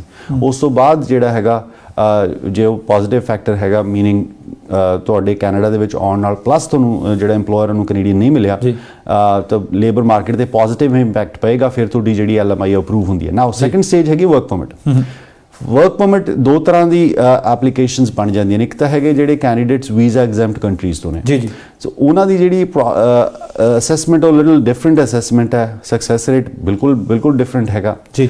ਸੈਕੰਡ ਤਰ੍ਹਾਂ ਦੀ ਐਪਲੀਕੇਸ਼ਨਾਂ ਜਿੱਥੇ ਤੁਸੀਂ ਵਰਕ ਪਰਮਿਟ ਦੀਆਂ ਕੰਡੀਸ਼ਨਸ ਨੂੰ ਐਸਟੈਬਲਿਸ਼ ਕਰਨਾ, LMIA ਦੀ ਜਿਹੜੀ ਰਿਕੁਆਇਰਮੈਂਟਸ ਹੈ ਉਹਨੂੰ ਐਸਟੈਬਲਿਸ਼ ਕਰਨਾ। ਨਾਓ 99.9% ਕੇਸਿਸ ਨੇ ਉਹ LMIA ਦੀ ਕੰਡੀਸ਼ਨਸ ਨੂੰ ਐਸਟੈਬਲਿਸ਼ ਕਰ ਲੈਂਦੇ ਨੇ, ਜਿਵੇਂ ਫੋਰ ਐਗਜ਼ਾਮਪਲ ਐਕਸਪੀਰੀਅੰਸ ਹੋ ਗਿਆ, ਲੈਂਗੁਏਜ ਹੋ ਗਈ, ਐਜੂਕੇਸ਼ਨ ਹੋ ਗਈ, ਉਹ ਤੁਸੀਂ ਕੁਆਲੀਫਾਈ ਕਰਦੇ ਹੋ। ਇਸ ਤੋਂ ਇਲਾਵਾ ਸਰਕਾਰ ਇਹ ਵੀ ਚਾਹੁੰਦੀ ਹੈ ਵੀ ਤੁਸੀਂ ਐਸਟੈਬਲਿਸ਼ ਕਰੋ ਵੀ ਜੇ ਤੁਸੀਂ ਟੈਂਪਰੇਰੀ ਕੈਨੇਡਾ ਦੇ ਵਿੱਚ ਐਂਟਰ ਹੋ ਰਹੇ ਹੋ ਫॉर 1 ਈਅਰ ਫॉर 2 ਇਅਰਸ ਤਾਂ ਤੁਸੀਂ ਐਸਟੈਬਲਿਸ਼ ਕਰੋ ਵੀ ਤੁਸੀਂ ਇਹ ਕੰਮ ਕਰਨ ਤੋਂ ਬਾਅਦ ਵਾਪਸ ਆਓਗੇ। ਇਹ ਸਭ ਤੋਂ ਬੜਾ ਹਰਡਲ ਹੈ ਔਰ ਸਭ ਤੋਂ ਬੜਾ ਗਰਾਊਂਡ ਆਫ ਰਿਫਿਊਜ਼ਲ ਵੀ ਇਹ ਹੈ। ਫਿਰ ਇਹਨੂੰ ਸਿੱਧ ਕਿਵੇਂ ਕੀਤਾ ਜਾਵੇ? Very good question. ਨਾਓ ਇਹਨੂੰ ਸਿੱਧ ਕਿਵੇਂ ਕੀਤਾ ਜਾਵੇ? ਇਹ ਇੱਕ ਵਨ ਲਾਈਨਰ ਆਨਸਰ ਨਹੀਂ ਹੋ ਸਕਦਾ। ਇਹਨੂੰ ਐਸਟੈਬਲਿਸ਼ ਕਰਨ ਦੇ ਲਈ ਸਭ ਤੋਂ ਪਹਿਲਾਂ ਤੁਹਾਨੂੰ ਐਸਟੈਬਲਿਸ਼ ਕਰਨਾ ਪੈਂਦਾ ਵੀ ਤੁਹਾਡੀਆਂ ਟਾਈਜ਼ ਕੀ ਨੇ, ਤੁਹਾਡੇ ਜਿਹੜਾ ਬੈਕਗਰਾਉਂਡ ਕੀ ਹੈ, ਖਾਸ ਕਰਕੇ ਜਿਹੜੀਆਂ ਤੁਹਾਡੀ ਇੰਪਲੋਇਮੈਂਟ ਟਾਈਜ਼ ਨੇ ਉਹ ਵੀ ਦੇਖੀਆਂ ਜਾਂਦੀਆਂ ਨੇ। ਫਿਰ ਇਹ ਦੇਖਿਆ ਜਾਂਦਾ ਵੀ ਜਿਹੜਾ ਜਿਸ ਤਰ੍ਹਾਂ ਦਾ ਤੁਸੀਂ ਕੰਮ ਕੈਨੇਡਾ ਦੇ ਵਿੱਚ ਜਾ ਕੇ ਕਰਨਾ ਹੈ ਉਹ ਐਗਜ਼ੈਕਟਲੀ ਉਸੇ ਤਰ੍ਹਾਂ ਦਾ ਕੰਮ ਜਿਹੜਾ ਹੈਗਾ ਤੁਸੀਂ ਕੀਤਾ ਹੋਇਆ ਲਾਸਟ 10 ਇਅਰਸ ਦੇ ਵਿੱਚ, ਪੁਰਾਣੀ ਜਿਹੜੀ ਤੁਹਾਡੀ ਹਿਸਟਰੀ ਹੈਗੀ ਹੈ। ਇਸ ਤੋਂ ਇਲਾਵਾ ਕੀ ਤੁਸੀਂ ਲੂਜ਼ ਕਰੋਗੇ ਜੇ ਤੁਹਾਨੂੰ ਕੈਨੇਡਾ ਦੇ ਵਿੱਚ ਤੇ ਤੁਸੀਂ ਰਹਿ ਗਏ ਔਰ ਤੁਸੀਂ ਕੰਪਲਾਈ ਨਾ ਕਰ ਸਕੇ ਕਿਸੇ ਕੰਡੀਸ਼ਨ ਨੂੰ, ਜਾਂ ਫਿਰ ਆਊਟ ਆਫ ਸਟੇਟਸ ਹੋ ਗਏ, ਜਾਂ ਤੁਸੀਂ ਕੈਨੇਡਾ ਛੱਡ ਕੇ ਨਹੀਂ ਗਏ, ਤਾਂ ਤੁਸੀਂ ਆਪਣੀ ਕੰਟਰੀ ਦੇ ਵਿੱਚ ਕਿਹੜੇ ਪੁੱਲ ਫੈਕਟਰਸ ਨੇ ਜਿਹੜੇ ਤੁਹਾਨੂੰ ਮਜਬੂਰ ਕਰਨਗੇ ਕੈਨੇਡਾ ਛੱਡਣ ਦੇ ਲਈ। ਇਹ ਇੱਕ ਟੈਸਟ ਹੈਗਾ। ਨਾਓ ਇਸ ਦੇ ਲਈ ਸਭ ਤੋਂ ਇੰਪੋਰਟੈਂਟ ਹੈ ਬਾਈ ਜੀ, ਜਦੋਂ ਤੁਸੀਂ ਐਪਲੀਕੇਸ਼ਨ ਕਰਨੀ ਹੈ ਤਾਂ ਤੁਸੀਂ ਸਪੈਸ਼ਲੀ ਜਿਹੜੇ ਟਰੱਕ ਡਰਾਈਵਰਸ ਨੇ, ਕਿਉਂਕਿ ਉਹ ਇਮੀਗ੍ਰੇਸ਼ਨ ਲੈ ਸਕਦੇ ਨੇ, ਜੇ ਉਹ ਇਮੀਗ੍ਰੇਸ਼ਨ ਲੈ ਸਕਦੇ ਨੇ ਤਾਂ ਉਹ ਡਿਊਲ ਇੰਟੈਂਟ ਨਾਲ ਐਂਟਰ ਕਰਦੇ ਨੇ। ਨਾਓ ਜਦੋਂ ਤੁਸੀਂ ਐਪਲੀਕੇਸ਼ਨ ਦਾਇਰ ਕਰਦੇ ਹੋ ਤਾਂ ਤੁਸੀਂ ਸਭ ਤੋਂ ਪਹਿਲਾਂ ਆਫਿਸਰ ਨੂੰ ਸੈਕਸ਼ਨ 22 ਸਬਸੈਕਸ਼ਨ 2 ਇਹਦੇ ਵਿੱਚ ਡਿਊਲ ਇੰਟੈਂਟ ਕਲੌਜ਼ ਐਡ ਕਰਨਾ, ਜਿਹਦੇ ਵਿੱਚ ਆਫਿਸਰ ਨੂੰ ਤੁਸੀਂ ਡਿਮਾਂਡ ਕਰਨੀ ਹੈ ਜੀ ਵੀ ਮੈਂ ਜਿਹੜਾ ਚੱਲਿਆ ਉਹ ਟੈਂਪਰੇਰੀ ਚੱਲਿਆ। ਸੈਕੰਡ ਜਿਹੜਾ ਹੈਗਾ ਮੇਰੀ ਇੰਟੈਂਟ ਹੈਗੀ ਹੈ ਪਰਮਨੈਂਟ ਇਮੀਗ੍ਰੇਸ਼ਨ ਲੈਣ ਦੀ, ਜੇ ਉਹ ਹੈਗੀ ਹੈ ਤਾਂ ਬਿਲਕੁਲ ਡਿਸਕਲੋਜ਼ ਕਰੋ।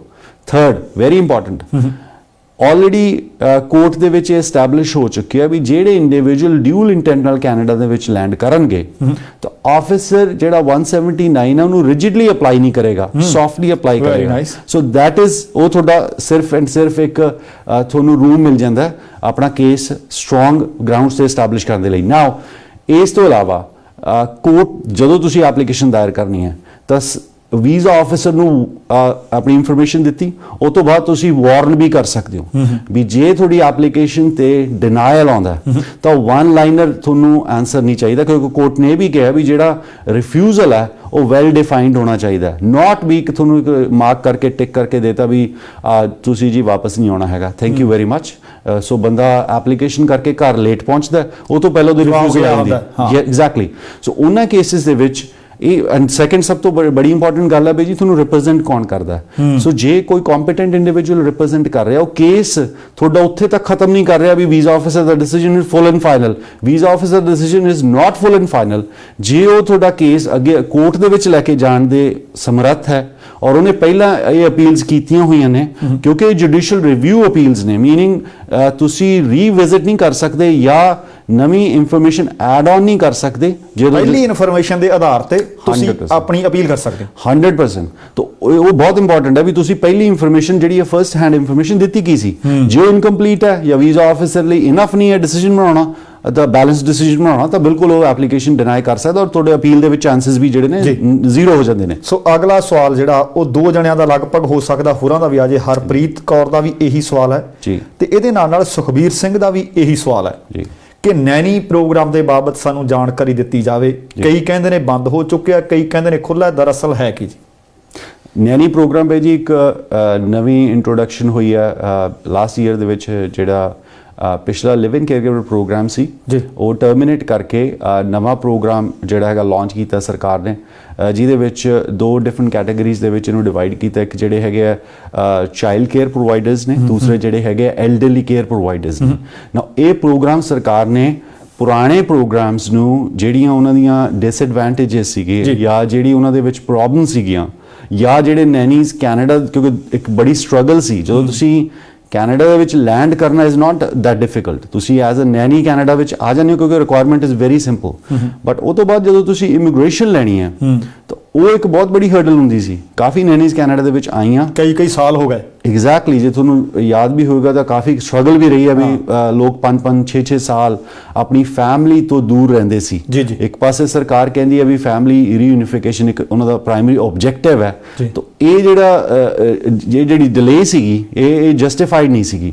ਸੋ ਹੁਣ ਜਿਹੜੀ ਸਰਕਾਰ ਨੇ ਪ੍ਰੋਗਰਾਮ ਲਾਂਚ ਕੀਤਾ ਉਹਦੇ ਵਿੱਚ ਸਭ ਤੋਂ ਪਹਿਲਾਂ ਜਿਹੜੇ ਨੈਨੀ ਦੀ ਐਪਲੀਕੇਸ਼ਨ ਹੈ ਉਹ ਪ੍ਰਾਇਮਰੀਲੀ ਪਰਮਨੈਂਟ ਰੈਜ਼ੀਡੈਂਸੀ ਦੀਆਂ ਜਿਹੜੀਆਂ ਉਹਨੂੰ ਕੰਡੀਸ਼ਨਲ ਪਰਮਨੈਂਟ ਰੈਜ਼ੀਡੈਂਸੀ ਵੀ ਕਹਿ ਸਕਦਾ ਮੈਂ, ਕਿਉਂਕਿ ਪਰਮਨੈਂਟ ਰੈਜ਼ੀਡੈਂਸੀ ਦੀਆਂ ਕੰਡੀਸ਼ਨਸ ਨੈਨੀ ਦੀ ਐਪਲੀਕੇਸ਼ਨ ਜਿਹੜੀ ਵਰਕ ਪਰਮਿਟ ਐਪਲੀਕੇਸ਼ਨ ਜਾਂ ਪਰਮਨੈਂਟ ਰੈਜ਼ੀਡੈਂਟ ਐਪਲੀਕੇਸ਼ਨ ਤੁਸੀਂ ਫਾਈਲ ਕਰ ਰਹੇ ਹੋ ਉਸ ਵਕਤ ਹੀ ਦੇਖੀਆਂ ਜਾਣਗੀਆਂ। ਸਟੈਪ 1, ਜੇ ਤੁਸੀਂ ਪਰਮਨੈਂਟ ਰੈਜ਼ੀਡੈਂਸੀ ਦੀ ਕੰਡੀਸ਼ਨ ਕੰਪਲਾਈ ਨਹੀਂ ਕਰ ਪਾਓਗੇ ਜਾਂ ਕੰਡੀਸ਼ਨਲ ਪਰਮਨੈਂਟ ਰੈਜ਼ੀਡੈਂਸੀ ਜਿਹੜੀ ਤੁਹਾਨੂੰ ਸਿਰਫ ਇਨੀਸ਼ੀਅਲ ਵਰਕ ਪਰਮਿਟ ਦੇ ਕੇ ਦਿੱਤੀ ਜਾ ਰਹੀ ਹੈ ਤਾਂ ਫਿਰ ਤੁਹਾਨੂੰ ਫਰਸਟ ਸਟੇਜ ਤੇ ਰਿਫਿਊਜ਼ ਕਰਤਾ ਜਾਊਗਾ। ਸੈਕੰਡ, ਜਿਹੜੀ ਸਰਕਾਰ ਨੇ ਸਭ ਤੋਂ ਬੜੀ ਐਡਵਾਂਟੇਜ ਹੈ, ਤੁਸੀਂ ਆਪਣੇ ਸਪਾਊਸ ਨੂੰ ਓਪਨ ਵਰਕ ਪਰਮਿਟ ਨਾਲ ਦਵਾ ਸਕਦੇ ਹੋ ਤੇ ਉਹਨਾਂ ਨੂੰ ਨਾਲ ਲੈ ਕੇ ਆ ਸਕਦੇ ਹੋ ਤਾਂ ਫੈਮਿਲੀ ਯੂਨਿਟ ਇਕੱਠਾ ਕੈਨੇਡਾ ਦੇ ਵਿੱਚ ਲੈਂਡ ਕਰਦਾ।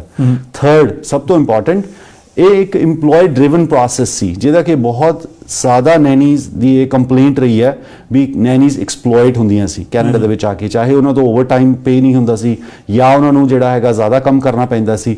ਤਾਂ ਇਸ ਕਰਕੇ ਉਹਨਾਂ ਕੋਲ ਜਿਹੜੀ ਚੋਇਸ ਨਹੀਂ ਹੁੰਦੀ ਸੀ ਉਹ ਇੱਕ EMPLOYER ਨੂੰ ਤਬਦੀਲ ਕਰਕੇ ਦੂਸਰੇ ਚਲੇ ਜਾਣ। ਹੁਣ ਜਿਹੜਾ ਸਰਕਾਰ ਨੇ ਇਹਦੇ ਵਿੱਚ ਚੇਂਜ ਲਿਆਂਦੀ ਹੈ ਉਹਨੂੰ ਆਕੂਪੇਸ਼ਨ ਬੇਸ ਬਣਾ ਦਿੱਤਾ ਜਿਹੜਾ ਪ੍ਰੋਗਰਾਮ, ਆਕੂਪੇਸ਼ਨ ਸਪੈਸੀਫਿਕ, ਮਾਫ ਕਰਨਾ।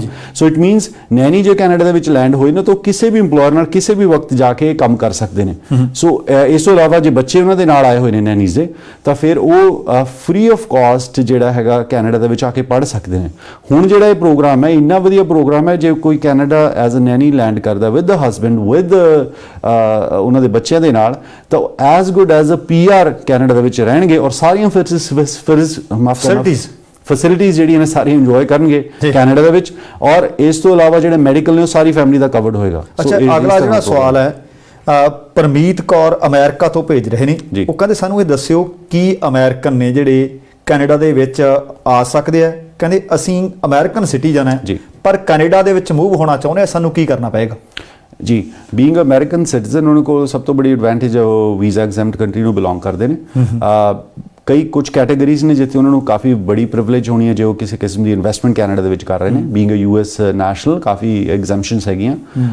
ਕਈ ਸਪੈਸੀਫਿਕ ਪ੍ਰੋਗਰਾਮਸ ਨੇ ਜਿਵੇਂ ਗਲੋਬਲ ਟੈਲੈਂਟ ਸਟਰੀਮ ਹੈ ਜਿਹੜਾ ਕਿ US ਸਿਟੀਜ਼ਨਸ ਨੂੰ ਟਾਰਗੇਟ ਕਰਦੇ ਨੇ, ਉਹਨਾਂ ਲਈ ਕਾਫੀ ਸੌਖਾ ਹੈਗਾ ਕੈਨੇਡਾ ਦੇ ਵਿੱਚ ਐਂਟਰ ਕਰਨਾ। ਹਾਊਐਵਰ ਇਹ ਸਾਰਾ ਜਦੋਂ ਆਪਾਂ ਕੋਈ ਉਹ ਵਨ ਸ਼ਾਟ ਇੱਕ ਮੈਂ ਤੋਂ ਆਨਸਰ ਮੰਗ ਰਹੇ ਨੇ ਤਾਂ ਮੈਂ ਇਹ ਚਾਹੂੰਗਾ ਵੀ ਜਾਂ ਤਾਂ ਸਾਡੇ ਵੈਬਸਾਈਟ ਤੇ ਚਲੇ ਜਾਣ www.cwcccanada.com, ਉੱਥੇ ਆਪਣੀ ਪੁਆਇੰਟਸ ਦੀ ਅਸੈਸਮੈਂਟ ਕਰ ਲੈਣ ਬਿਕਾਜ਼ ਕੈਨੇਡਾ ਆਉਣ ਲਈ 80 ਪ੍ਰੋਗਰਾਮਸ ਨੇ। ਕੈਨੇਡਾ ਦੀ ਇਮੀਗ੍ਰੇਸ਼ਨ ਲੈਣ ਲਈ 80 ਪ੍ਰੋਗਰਾਮਸ ਨੇ, ਇੱਕ ਪ੍ਰੋਗਰਾਮ ਨਹੀਂ ਹੈ। ਸੋ ਜਿਹੜੀ ਸਾਡੀ ਜੌਬ ਹੈ, ਜਦੋਂ ਕਲਾਇੰਟ ਸਾਨੂੰ first of all first hand information ਭੇਜਦਾ ਆਪਣੇ ਪਰਿਵਾਰ ਦੇ ਬਾਰੇ, ਆਪਣੀ ਐਜੂਕੇਸ਼ਨ ਬਾਰੇ, ਏਜ ਬਾਰੇ, ਆਪਣੀ ਜਿਹੜੀ ਕੁਆਲੀਫਿਕੇਸ਼ਨਸ ਹੈ, ਲੈਂਗੁਏਜ ਐਬਿਲਿਟੀਜ਼ ਹੈ, ਤਾਂ ਸਾਡੀ ਜੌਬ ਹੁੰਦੀ ਹੈ ਆਊਟ ਆਫ ਦੋਜ਼ 80s ਕਿਹੜੀਆਂ ਆਪਸ਼ਨਸ ਦੇ ਵਿੱਚ ਉਹ ਕਲਾਇੰਟ ਕਿੱਥੇ ਬੈਠਦੇ ਨੇ ਐਗਜ਼ੈਕਟਲੀ ਕੁਆਲੀਫਾਈ ਕਰਦਾ ਤੇ ਫਿਰ ਕਲਾਇੰਟ ਇਨਫੋਰਮ ਡਿਸੀਜਨ ਬਣਾਉਂਦਾ। ਅੱਛਾ ਜੀ, ਕਿਉਂ ਕਲਾਇੰਟ ਕੋਲ ਆਪਸ਼ਨਸ ਅਵੇਲੇਬਲ ਹੁੰਦੀਆਂ ਨੇ ਕਿੱਥੇ ਕਿੱਥੇ ਕਿਹੜੀ ਚ ਮੈਂ ਫਿੱਟ ਹੋ ਸਕਦਾ। ਐਗਜ਼ੈਕਟਲੀ, ਹੁਣ ਕਈ ਕੇਸਿਸ ਦੇ ਵਿੱਚ ਜਿਵੇਂ ਨੈਨੀ ਪ੍ਰੋਗਰਾਮ ਹੈ, ਬਹੁਤ ਕੇਸਿਸ ਦੇ ਵਿੱਚ ਇਹ ਦੇਖਿਆ ਕੋਈ ਨੈਨੀ ਫਾਈਲ ਕਰ ਰਿਹਾ, ਇੰਡੀਵਿਜੂਅਲ ਫॉर एग्जांपल ਕੋਈ ਬਿਜ਼ਨਸ ਕਰ ਰਿਹਾ, ਉਹ ਕਹਿੰਦੇ ਨਹੀਂ ਜੀ ਤੁਸੀਂ ਨੈਨੀ ਬਣ ਕੇ ਆ ਜਾਓ, ਜਦ ਕਿ ਉਹ ਨੈਨੀ ਕੁਆਲੀਫਾਈ ਨਹੀਂ ਕਰਦੇ। You know, so you have to see ਵੀ ਉਹ ਇੰਡੀਵਿਜੂਅਲ ਦਾ ਬੈਕਗ੍ਰਾਉਂਡ ਕੀ ਹੈ ਔਰ ਕਿਹੜੀ ਕੈਟਾਗਰੀ ਦੀ ਐਲੀਜੀਬਿਲਿਟੀ ਰਿਕੁਆਇਰਮੈਂਟ ਉਹ ਮੀਟ ਕਰ ਰਹੇ ਨੇ। ਫਿਰ ਸਭ ਤੋਂ ਇੰਪੋਰਟੈਂਟ ਸਵਾਲ ਕਲਾਇੰਟ ਦੇ ਦੋ ਹੁੰਦੇ ਨੇ ਵੀ ਇਸ ਕੈਟਾਗਰੀ ਲਈ ਮੇਰਾ ਖਰਚਾ ਕੀ ਹੈ। ਸੈਕੰਡ ਤਰ੍ਹਾਂ ਦਾ ਸਵਾਲ ਜਿਹੜਾ ਹੈਗਾ ਉਹ ਹੁੰਦਾ ਇਸ ਲਈ ਟਾਈਮ ਕਿੰਨਾ ਲੱਗੇਗਾ। ਅੱਛਾ, ਸਰਬਜੀਤ ਕੌਰ ਚਾਹਲ ਪੁੱਛ ਰਹੇ ਨੇ ਕੋਈ ਐਗਰੀ ਫੂਡ ਇਮੀਗ੍ਰੇਸ਼ਨ ਕੋਈ ਪਾਇਲਟ ਪ੍ਰੋਜੈਕਟ ਹੈ ਜੀ? ਉਹਦੀ ਕਹਿੰਦੇ ਕੀ ਅਪਡੇਟ ਹੈ? ਕੋਈ ਹੁਣ ਇਸ ਵਕਤ ਕੋਈ ਫਾਈਲਸ ਲਈਆਂ ਜਾ ਰਹੀਆਂ ਨੇ ਜਾਂ ਨਹੀਂ ਜੀ? ਜੀ ਬਿਲਕੁਲ, ਉਹ ਲਾਂਚ ਕਰਤਾ ਸਰਕਾਰ ਨੇ ਪਾਇਲਟ ਪ੍ਰੋਜੈਕਟ। ਉਹਦੇ ਵਿੱਚ ਤਕਰੀਬਨ 11-12 ਆਕੂਪੇਸ਼ਨਸ ਰੱਖੀਆਂ ਨੇ ਜਿਹਦੇ ਵਿੱਚ ਐਗਰੀਕਲਚਰ ਬੇਸਡ ਆਕੂਪੇਸ਼ਨਸ ਨੇ ਜਿਵੇਂ ਕਿ ਨਾਮ ਹੀ ਇਸਟੈਬਲਿਸ਼ ਕਰਦਾ। ਔਰ ਇਸ ਤੋਂ ਇਲਾਵਾ ਜਿਵੇਂ ਕਿ ਗ੍ਰੀਨ ਹਾਊਸ ਵਰਕਰਸ ਹੋ ਗਏ, ਮਸ਼ਰੂਮ ਵਰਕਰਸ ਹੋ ਗਏ, ਜਾਂ ਫਿਰ ਕਈ ਇਹੋ ਜਿਹੇ ਆਕੂਪੇਸ਼ਨ ਨੇ ਜਿਵੇਂ ਬੁਚਰਸ ਨੇ ਜਾਂ ਮੀਟ ਕਟਰਸ ਨੇ। ਸੋ ਇਸ ਤਰ੍ਹਾਂ ਦੀਆਂ ਕਈ ਆਕੂਪੇਸ਼ਨਸ ਨੇ ਜਿਹੜੀ ਸਰਕਾਰ ਨੇ ਲਿਸਟ ਜਨਰੇਟ ਕੀਤੀ ਹੈ। ਸੋ ਕੋਈ ਵੀ ਇੰਡੀਵਿਜੂਅਲ ਇਹਨਾਂ ਆਕੂਪੇਸ਼ਨ ਦੇ ਵਿੱਚ 1 ਸਾਲ ਆ ਕੇ ਕੰਮ ਕਰ ਲੈਂਦਾ, ਪਲੱਸ ਉਹਨਾਂ ਨੂੰ CLB ਜਿਹੜਾ ਹੈਗਾ 4 ਬੈਂਡਸ ਵੀ ਲੈਣੇ ਪੈਣਗੇ। ਹੋਰ ਦੱਸੋ, ਇਹ ਆਪਾਂ ਸਾਰੇ ਉਹ ਕੈਟਾਗਰੀਜ਼ ਨੇ ਲਗਭਗ ਜਿਹਦੇ ਵਿੱਚ ਪੜ੍ਹੇ ਲਿਖੇ ਬੰਦੇ ਬਹੁਤ ਆ ਰਹੇ ਨੇ ਜੀ। ਬਹੁਤ ਸਾਰੇ ਮੇਰੇ ਵਰਗੇ ਹੋਣਗੇ ਵਿਚਾਰੇ ਜਿਹੜੇ ਚਾਹੁੰਦੇ ਹੋਣਗੇ, ਹੱਥ ਕਿਸੇ ਨੂੰ ਕਿਸੇ ਚੀਜ਼ 'ਚ ਤੰਗ ਹੈ, ਪੜ੍ਹੇ ਲਿਖੇ ਘੱਟ ਆ ਪਰ ਕੈਨੇਡਾ ਆਉਣਾ ਚਾਹੁੰਦੇ ਆ। ਕੋਈ ਇਸ ਤਰ੍ਹਾਂ ਦਾ ਵੀ ਦੱਸ ਦਿਆ ਕਰੋ ਕਦੇ ਕਦਾਈ, ਕੋਈ ਨੁਕਤਾ ਹੈ, ਕੋਈ ਇਸ ਤਰ੍ਹਾਂ ਦੀ ਕੈਟਾਗਰੀ ਹੈ ਜਿਹਦੇ ਵਿੱਚ ਉਹ ਵੀ ਆ ਜਾਣ ਜਿਹੜੇ ਆਉਣਾ ਚਾਹੁੰਦੇ ਆ ਪਰ ਬਹੁਤੇ ਪੜ੍ਹੇ ਲਿਖੇ ਨਹੀਂ?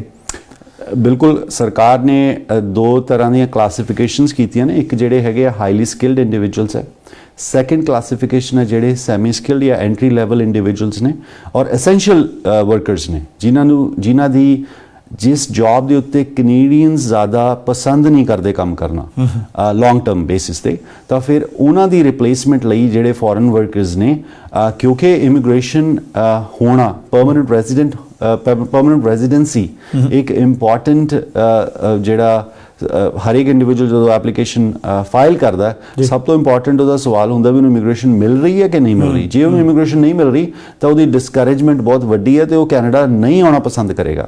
ਸੋ ਇਸੇ ਕਰਕੇ ਸਰਕਾਰ ਨੇ ਸੈਮੀ ਸਕਿਲਡ ਵਰਕਰਸ ਤੇ ਐਂਟਰੀ ਲੈਵਲ ਜਿਹੜੇ ਵਰਕਰਸ ਨੇ ਉਹਨਾਂ ਲਈ ਪ੍ਰੋਗਰਾਮ ਬਣਾਏ ਨੇ। ਨਾਓ ਸੈਕੰਡ ਜਿਹੜੇ ਨੇ ਪ੍ਰੋਵਿੰਸਸ ਨੇ, ਥਰਡ ਮਿਊਨਿਸਪੈਲਿਟੀਜ਼ ਨੇ।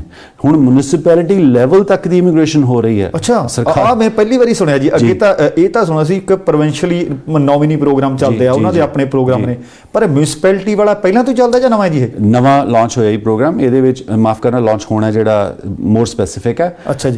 ਔਰ ਵਿਦਿਨ ਅ ਮੰਥ ਇਹ ਲਾਂਚ ਹੋ ਜਾਣਾ ਪ੍ਰੋਗਰਾਮ। ਜੀ, ਕਿਉਂਕਿ ਪ੍ਰੋਵਿੰਸ਼ੀਅਲ ਜਿਹੜੇ ਪ੍ਰੋਗਰਾਮ ਸੀ ਉਹਨਾਂ 'ਚ ਡਿਸਐਡਵਾਂਟੇਜ ਸੀ, ਉਹਨਾਂ 'ਚ ਵੀ ਡਿਸਪੈਰਿਟੀ ਸੀ। For example Prince Edward Island ਹੈ। ਸੋ ਪ੍ਰਿੰਸ ਐਡਵਰਡ ਆਈਲੈਂਡ 'ਚ ਜਿਵੇਂ ਫੋਰ ਐਗਜ਼ਾਮਪਲ ਅਸੀਂ ਉਹ ਪ੍ਰੋਗਰਾਮ ਰਨ ਕਰ ਰਹੇ ਹਾਂ ਜਿਹਦੇ ਵਿੱਚ ਤੁਸੀਂ ਗ੍ਰੇਡ 12 ਕੀਤੀ ਹੈ, 4 ਬੈਂਡ ਤੁਹਾਡੇ ਆਈਲੈਟਸ ਦੇ ਨੇ, ਤੁਹਾਡੀ ਉਮਰ 21 ਸਾਲ ਤੋਂ 59 ਈਅਰਸ ਦੇ ਵਿੱਚ ਹੈ, ਤਾਂ ਤੁਸੀਂ ਆਪਣੀ application provincial nominee program PEI ਦੇ ਵਿੱਚ ਜਾ ਕੇ 6 ਮੰਥਸ ਕੰਮ ਕਰਨ ਤੋਂ ਬਾਅਦ as a farm worker apply ਕਰ ਸਕਦੇ ਹੋ, ਜਿਹੜਾ ਕਿ ਤੁਸੀਂ BC ਦੇ ਵਿੱਚ ਨਹੀਂ ਅਪਲਾਈ ਕਰ ਸਕਦੇ। ਹੁਣ ਤੁਸੀਂ ਇੱਥੇ ਕਿ 21 ਸਾਲ ਜੀ ਕੈਨੇਡਾ ਦੇ ਵਿੱਚ ਕੰਮ ਕਰਨ ਵਾਸਤੇ ਜਾਂ ਫੋਰਨ ਵਰਕਰ ਨੂੰ ਹਾਇਰ ਕਰਨ ਵਾਸਤੇ ਘੱਟ ਤੋਂ ਘੱਟ ਉਮਰ 21 ਸਾਲ ਹੈ ਜੀ? ਨੋ, ਇਹਦੀ ਕੋਈ ਐਸਾ ਕੋਈ ਪਾਰਟਿਕੂਲਰ ਕੋਈ ਮਿਨੀਮਮ ਏਜ ਲਿਮਿਟ ਨਹੀਂ ਹੈ। ਭਾਵੇਂ 18 ਸਾਲ ਦਾ ਵੀ ਆ ਸਕਦੇ ਨੇ, ਕੰਮ ਕਰ ਸਕਦੇ ਆ, 100% ਕੰਮ ਕਰ ਸਕਦੇ ਆ। ਜਦੋਂ ਵੀ ਲੀਗਲ ਏਜ ਤੁਹਾਡੀ ਅਡਲਟ ਹੋ, ਤੁਹਾਨੂੰ ਹਾਇਰ ਕਰ ਲਿਆ, ਇੰਡੀਪੈਂਡੈਂਟ ਤੁਸੀਂ ਡਿਸੀਜਨ ਮੇਕਿੰਗ ਕਰ ਸਕਦੇ ਹੋ, ਬਿਲਕੁਲ ਤੁਹਾਨੂੰ ਕਰਿਆ ਜਾ ਸਕਦਾ। ਬਟ ਕੁਆਲੀਫਾਈ ਇਸ ਲਈ ਨਹੀਂ ਕਰਦੇ ਬਿਕੋਜ਼ ਜਿਹੜੀਆਂ LMI ਦੀਆਂ ਕੰਡੀਸ਼ਨਸ ਨੇ ਕਈ ਵਾਰ ਉਹ ਨਹੀਂ ਮੀਟ ਹੁੰਦੀਆਂ।